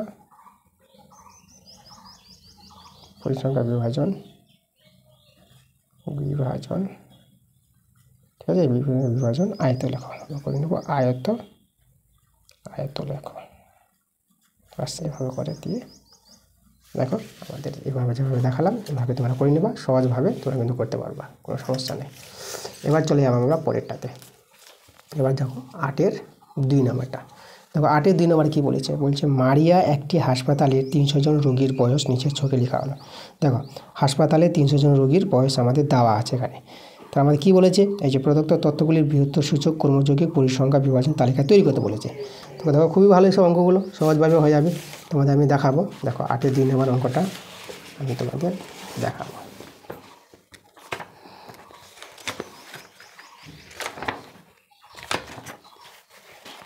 চলে এসো, দেখো আমরা 8-এর 2 নম্বর অঙ্কটা সাজিয়ে রেখেছি। 8-এর 2 নম্বর ক্রমযৌগিক পরিসংখ্যা বিভাজন তালিকা, ঠিক আছে, তালিকা। প্রথমে দেখো আমাদের কি আছে, শ্রেণী সীমানা বয়স বছর, তাই না, আর এখানে লিখেছি বৃহত্তর সূচক কর্মযৌগিক পরিসংখ্যা। তাহলে দেখো আমাদের এখানে যে ছিল, আমি প্রশ্নটা দেখাচ্ছি। দেখো শেষে দেখো 60 থেকে 70 কতজন আছে, 20 জন। তাহলে দেখো আমরা যদি বলি 70 অবধি আছে, তো 70 বা 70-এর বেশি, তাহলে 70 বা 70-এর বেশি আমাদের বৃহত্তর সূচক কর্মযোগী পরিসংখ্যা আমরা কত 0 পাবো। দেখো 70-এর বেশি তো নাই, 60 থেকে 70 20 আছে, তো 70-এর যখন আমরা বেশি বলেছি তখন 0 পাবো পরিসংখ্যাটা। তারপরে দেখো লিখেছি 60 বা 60-এর বেশি, তা দেখো 60 বা 60-এর বেশি কত 70 অবধি গেছে, তাহলে 60 বা 60-এর বেশি, ঠিক আছে, কত আছে আমাদের 20 আছে। তাহলে পরিসংখ্যাটা আমরা কত পেয়েছি, এখানে আমরা 20 নিয়ে নেবো। এই যে 0-র সঙ্গে 20 যোগ করে এটা আমরা, সরি এটা ভুল হয়েছিল একটু, আমরা 20 পাবো, ঠিক আছে। এই যে দেখো 0 + 20 তাহলে 20, ঠিক আছে। এবার দেখো পরেরটা 60 50 আছে, 50 বা 50-এর বেশি। দেখো 50 বা 50-এর বেশি 40 আছে, তাহলে আমরা তো এটা 20 পেয়েছিলাম, তাহলে 20-র সঙ্গে 40 যোগ করে নেব। এই যে 20, এটা 20 আছে না, 20-র সঙ্গে 40 যোগ করে দেখো কত হবে 60। এই ঘরে যে আমাদের হবে পরিসংখ্যাটা কত হবে 60 যোগ হবে, কিন্তু যেটা পাবো তার সঙ্গে যে তার পরিসংখ্যাটা যোগ হয়ে যাবে। 20 ছিল, 20-র সঙ্গে 40 যোগ 60, আবার 60 হয়ে গেল না, তো 60-এর সঙ্গে আবার 70 যোগ হবে। দেখো এই যে 60-60-এর সঙ্গে আবার 70 যোগ হবে। এই যে দেখো পরপরইভাবে হবে 60 আর 70 যোগ 130, আবার 130 চলে আসবে এখানে, এবার 50 টাকা, আর এই যে 50টা আছে দেখো, এই যে 50টা যোগ হবে এখানে 180, আবার 180 নিয়ে 40, দেখো 50 এই দিকে তো 40 ছিল, দেখো 40টা আবার যোগ করেছি আমরা, তাহলে 220, আবার 220 এখানে 220, তারপর শেষে দেখো 80 আছে, তাহলে 80টা আবার যোগ করেছি 300। দেখো টোটাল আমাদের দেখো মোট কতজন ছিল, মোট জন দেখো এখানে আমাদের যে রুগীর সংখ্যা বলে দিয়েছিল আমাদের কত, হাসপাতালে 300 জন রুগী, দেখো আমাদের এখানে চলে এসেছে, দেখো 300 জন রুগী চলে এসেছে। এই যে দেখো 300 জন যে রুগী চলে এসেছে। তাহলে এভাবে করে তোমরা কিন্তু কর্মযোগী পরিসংখ্যান বিভাজন তালিকাটা তৈরি করতে পারবা, সহজভাবে তৈরি করতে পারবো, কোনো সমস্যা নাই। ঠিক আছে, তো এই যে আমরা দেখিয়ে দিলাম 7-এর অঙ্কগুলো এবং 8-এর অঙ্কগুলো খাতায় প্রয়োজন ছিল, আমরা খাতায় দেখে দিয়েছি। আর 9-এর অঙ্কগুলো আমরা বোর্ডে আবার চলে যাবো, চলো আমরা বোর্ডে চলে যাই। তো দেখো আমরা দেখিয়ে দিলাম খাতায়, একদম ভালোভাবে দেখিয়ে দিয়েছি খাতায়, তোমরা ভালো করে বুঝে নাও। খাতায় স্কেল পেন্সিল কম্পাসের সাহায্যে আমি দেখিয়ে দিলাম এবং 7-এর অঙ্কগুলো এবং 8-এর অঙ্কগুলো। তো এবার 9-এর অঙ্কগুলো যাবো, 9-এর অঙ্কগুলো পরিমিতি আছে, তো চলো আমরা 9-এর অঙ্কগুলো করাই। দেখো 9-এর অঙ্কগুলো, 9-এর 1-এর অঙ্কটা কী বলছে দেখো, আমাদের বলছে একটি সমকোণী সমদ্বিবাহু ত্রিভুজের পরিসীমা দেওয়া আছে √2+1 সেমি হলে ত্রিভুজটির অতিভুজের দৈর্ঘ্য আর ক্ষেত্রফল। ঠিক আছে, সমকোণী ত্রিভুজের অতিভুজের দৈর্ঘ্য বের করতে হবে আর সমকোণী ত্রিভুজের ক্ষেত্রফল বের করতে হবে। চলো সমকোণী সমদ্বিবাহু ত্রিভুজ আমরা একটা অঙ্কন করি। তো ছবিটা আমরা আঁকবো, এই যে আমরা আঁকলাম, ত্রিভুজের নাম দিয়ে দিলাম ABC। তো এটা হচ্ছে সমকোণী সমদ্বিবাহু ত্রিভুজ। এই যে এটা আমাদের 90 ডিগ্রি, এখানে AB এই বাহু আর এই বাহু সমান। তো দেখো বাহুগুলো আমরা ধরে নিলাম, এই যে দেখো এই যে এই দুটো সমান দুটো বাহু দৈর্ঘ্য ধরে নিলাম। এখানে আমরা লিখব ধরি AB সমান AC, ধরে নিলাম আমরা এককটা আমরা নেব সেমি, সেমি। তাহলে আমাদের দেখো, তো সমকোণী ত্রিভুজের ধর্ম আছে অতিভুজ স্কোয়ার। এই যে অতিভুজ স্কোয়ার সমান সমান ভূমি স্কোয়ার প্লাস লম্ব স্কোয়ার, এখানে মান বসিয়ে দেবো A square plus A square, তো অতিভুজের দৈর্ঘ্য পেয়ে যাবো আমরা। তাহলে এখানে হবে 2A স্কোয়ার, তাহলে AC কত হবে, এই যে AC হচ্ছে অতিভুজ, তাহলে আমরা যদি বর্গমূল করি তো এটা হবে আমাদের √2A হয়ে যাবে এটা। তাহলে অতিভুজ পেয়ে গেলাম এটা। এখন আমাদের দেখো আমাদের পরিসীমা বলে দিয়েছে, ত্রিভুজের পরিসীমা, অতিভুজে পেয়ে গেলাম √2A, এই যে AC √2A পেয়ে গেলাম। তো পরিসীমা বলতে 3টে বাহুর যোগফল, সেটা আমাদের দেওয়া আছে। তাহলে অতএব A প্লাস A, ঠিক আছে, এই যে ভূমি লম্ব আর অতিভুজ, অতিভুজ হচ্ছে √2A। এই পরিসীমাটা বলেছে √2+1 বলে দিয়েছে। তা দেখো এখান থেকে এর মানটা আমরা বের করে নেব। তাহলে এখানে 2A প্লাস √2A √2+1, এখান থেকে আমরা A কমন নিব, 2 প্লাস √2+1, তাহলে A সমান সমান √2+1 আর নিচে 2 প্লাস √2। এবার আমরা হর কোঅর্ডিনেশন করব। দেখো হর কোঅর্ডিনেশন যে নিয়মটা, এগুলো ক্লাস 10-এর নিয়ম আছে। তো চলো আমি এখানে দেখাচ্ছি কীভাবে ক্লাস 10-এ করানো হয়, এটাকে হর কোঅর্ডিনেশন বলা হয়। তো দেখো এর মানটা আমরা যেহেতু হর কোঅর্ডিনেশন করি, প্রথম যে দুজন আছে এদেরকে লিখে দেব, তাকে বলা হয় হর থেকে করণী সরানো, যে √2 যেগুলো এটাকে করণী বলা হয়, দ্বিঘাত করণী। চ্যাপ্টার আছে ক্লাস 10-এ গিয়ে দেখতে পাবা, ওই নিয়মটা তোমাদের এখানে দেখিয়ে দিচ্ছি। দেখো প্রথম যেটা আছে সেটা লিখে নিলাম, এবার নিচে যেটা আছে এই যে 2 প্লাস √2, তাই বিপরীত চিহ্ন দিয়ে গুণ করবো, 2 মাইনাস √2 দিয়ে, যেটা চিহ্ন থাকবে তার বিপরীত চিহ্ন দিয়ে উপর নিচ গুণ, এখানে গুণ করলে এখানে করতে হবে 2 মাইনাস √2। ঠিক আছে, আমরা হর থেকে যেন করণী না থাকে, √2 যেন না থাকে সেটা কাজ করছি। তো A সমান সমান উপরে গুণ করে নাও, উপরে দেখো এটা A প্লাস B, না এটা সূত্র পড়ছে না তো গুণ করে নিতে হবে। আমরা গুণ করলে এটা হবে 2√2, এটা হবে আমাদের দেখো √2 গুণ করলে 2 হয়, এটা তোমাদের জানতে হবে, √2 আর √2, ঠিক আছে, √2 ওঠে যাবে 2 থেকে যাবে, আর এখানে প্লাস এটা 2, আর এখানে হবে মাইনাস √2, আর নিচে এখানে আমাদের সূত্র পড়বে A plus B into A minus B, মানে A square minus B square, এখানে 2 2 কেটে যাচ্ছে। তাহলে A সমান সমান দেখো এই যে √2, দুটো √2 আছে, এখানে একটা √2 বিয়োগ হবে, তাহলে একটা √2 থেকে যাবে উপরে। ঠিক আছে, এই যে করণী √2 আর √2 মিলছে বলে এখানে বিয়োগটা হয়ে গেল, করণীর বিয়োগ বলা হয়। 2 স্কোয়ার 4, আর এখানে এটা √2 স্কোয়ারের জন্য রুটটা উঠে যাবে, 2টা রয়ে যাবে। তাহলে আমরা উপরে √2 পেলাম আর নিচে কত পেলাম, বিয়োগ করে 2। তা দেখো এর মানটা বের করে নিলাম √2/2, এই হচ্ছে আমাদের এর মান। তো আমাদের এবার দেখো অতিভুজের দৈর্ঘ্য, তো অতিভুজের দৈর্ঘ্য এবার বের করবো। আমরা একটু জায়গাটা প্লেস করি। তো দেখো এবার অতিভুজের দৈর্ঘ্য বের করবো। অতএব অতিভুজের দৈর্ঘ্য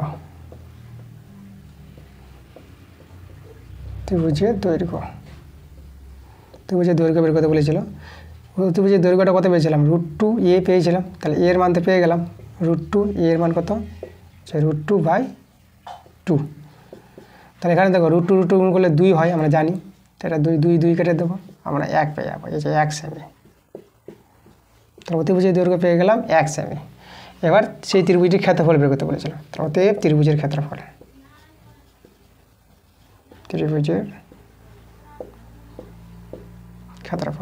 ত্রিভুজের ক্ষেত্রফলের সূত্র দেখো, সমকোণী সমদ্বিবাহু ত্রিভুজের ক্ষেত্রফলের সূত্র তোমাদের জানতে হবে হাফ ইন্টু ভূমি, মানে সমকোণী ত্রিভুজের ক্ষেত্রফলের সূত্র হাফ ইন্টু ভূমি ইন্টু লম্ব। ঠিক আছে, যে কোনো ত্রিভুজের ক্ষেত্রফল হাফ ইন্টু ভূমি ইন্টু লম্ব হয়। ভূমি আর উচ্চতা জানা থাকলে হাফ ইন্টু ভূমি ইন্টু উচ্চতা হয়, কিন্তু সমকোণী ত্রিভুজের ক্ষেত্রে হাফ ইন্টু ভূমি ইন্টু লম্ব। এখানে লম্বটাই উচ্চতা, ঠিক আছে, এই জন্য হাফ ইন্টু ভূমি ইন্টু লম্ব। এবার দেখো এর মান তো পেয়ে গেছি, ভূমি হচ্ছে এটা, এই যে √2/2, এটা ভূমি। আর লম্ব একই আছে, √2/2, এই যে এর মানগুলো আমরা বসিয়ে দিলাম, এত বর্গ সেমি। তাহলে এখানে আমরা একটু সরল করে নেব, ঠিক আছে। আচ্ছা এই জায়গাটা প্রেস করে দিই, আমরা এটা বাদ দিয়ে দিই। তাহলে এখানে দেখো কত হবে, এই যে 1/2, আর এই যে এটা √2 গুণ করে 2 হয়ে যাবে, আর এখানে 2 × 2 রেখে দিলাম, একটা 2 কেটে গেল। তাহলে আমাদের দেখো এই যে 1/4 থেকে গেল, এই যে 1/4 বর্গ সেমি, এটাই আমাদের অ্যান্সার।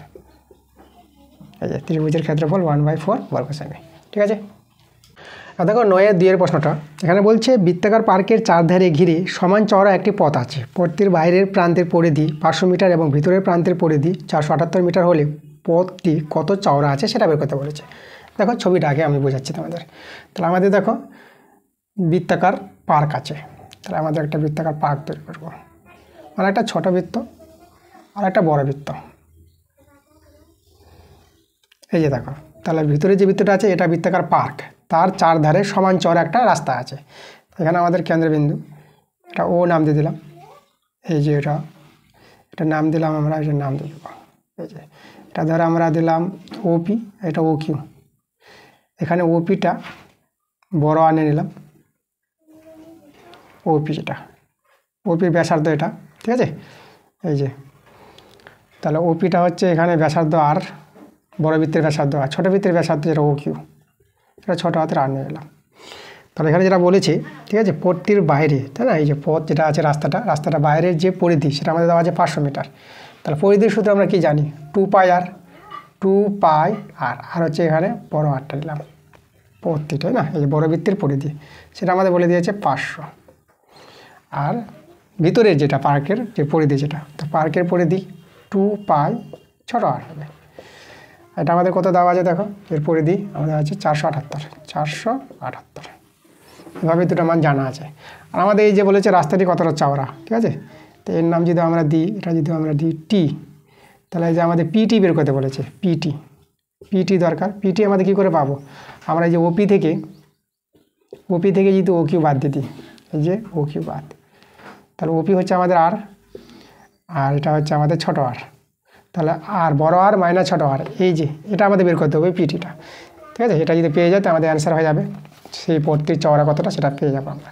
তো দেখো আমরা কী করবো, এটাকে বিয়োগ করে দিই আমরা, বিয়োগ করলে তো হবে আর মাইনাস আর, তাহলে 2π বড় হাতের আর মাইনাস 2π ছোটো হাতের আর, 500 থেকে বিয়োগ 478। চলো তাহলে এখানে আমরা কমন নিব, 2π কমন, বড় হাতের আর মাইনাস ছোটো হাতের আর, এটা বিয়োগ করবা, বিয়োগ করে এটা 22 পেয়ে যাবা। 2 × পায়ের মান 22/7, আর এটা আমাদের আর মাইনাস আর রেখে দিলাম 22, কাটাকাটি করো, 22 কেটে গেলো, এখানে 1। আচ্ছা তাহলে এখানে দেখো আর মাইনাস আর, এর মানটা দরকার। তো এটা কত হবে দেখো, এদিকে এই যে 2/7টা ওইদিকে চলে যাবে, উল্টে যাবে, 7/2 হয়ে যাবে। এদিকে আছে 2/7, আর ওইদিকে এটা এদিকে ওই ডান দিকে নিয়ে গেলে 7/2 পেয়ে যাবে। তাহলে বা আর মাইনাস আর, এটা যে ভাগ করে দেওয়া করতে হবে 3.5 পেয়ে যাবো।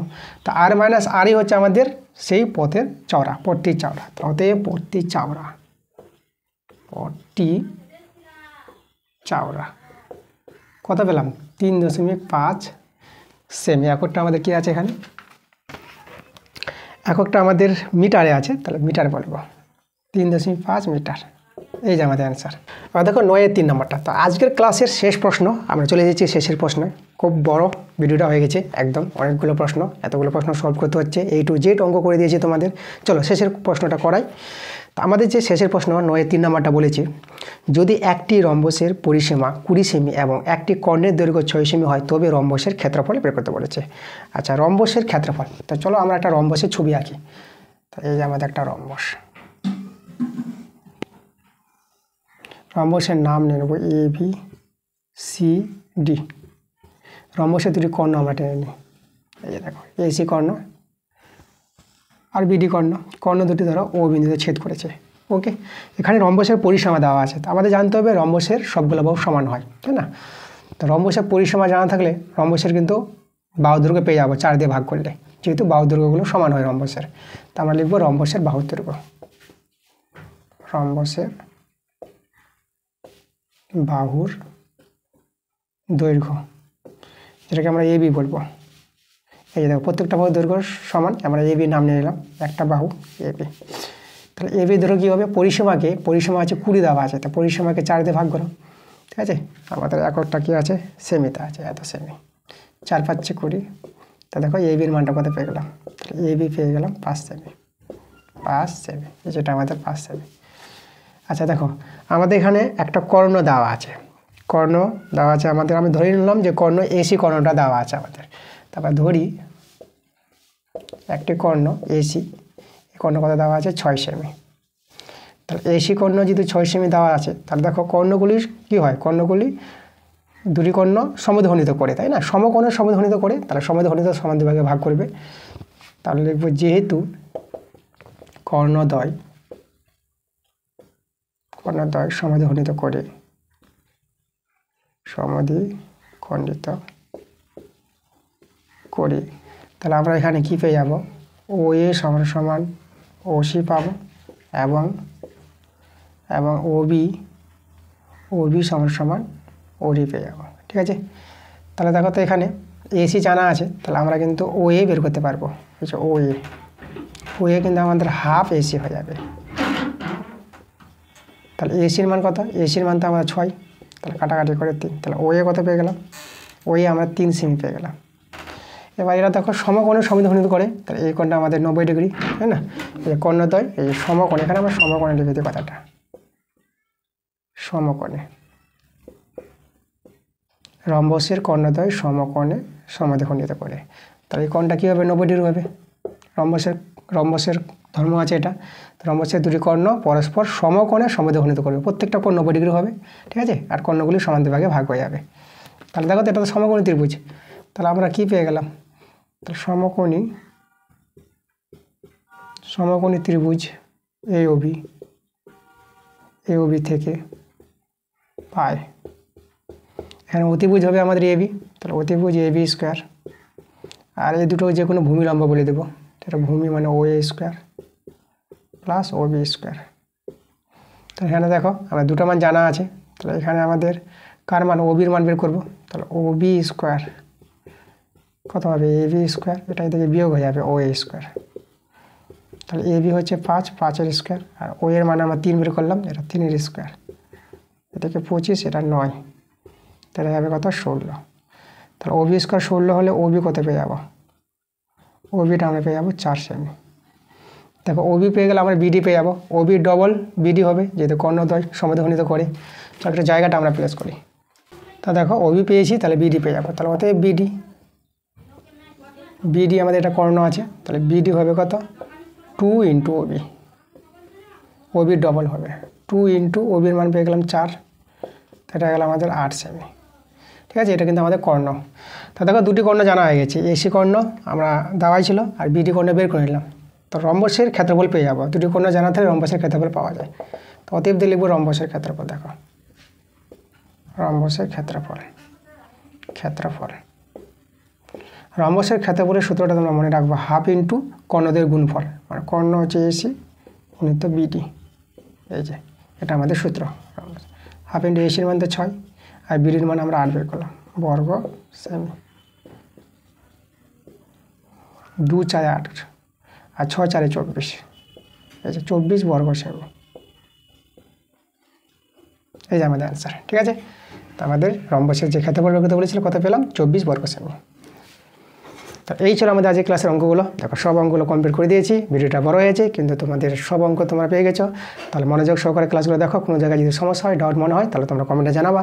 তো ঠিক আছে, তোমরা কিন্তু ভিডিওগুলো শেয়ার এবং লাইক করতে একদম ভুলবো না। এত বড় ভিডিও খুব পরিশ্রম হচ্ছে বানাতে, তার ভিডিওগুলোতে অবশ্যই তোমাদের কিন্তু লাইক করতে হবে আর ভিডিওগুলো বন্ধুদের কাছে বেশি বেশি করে শেয়ার করে দিতে হবে।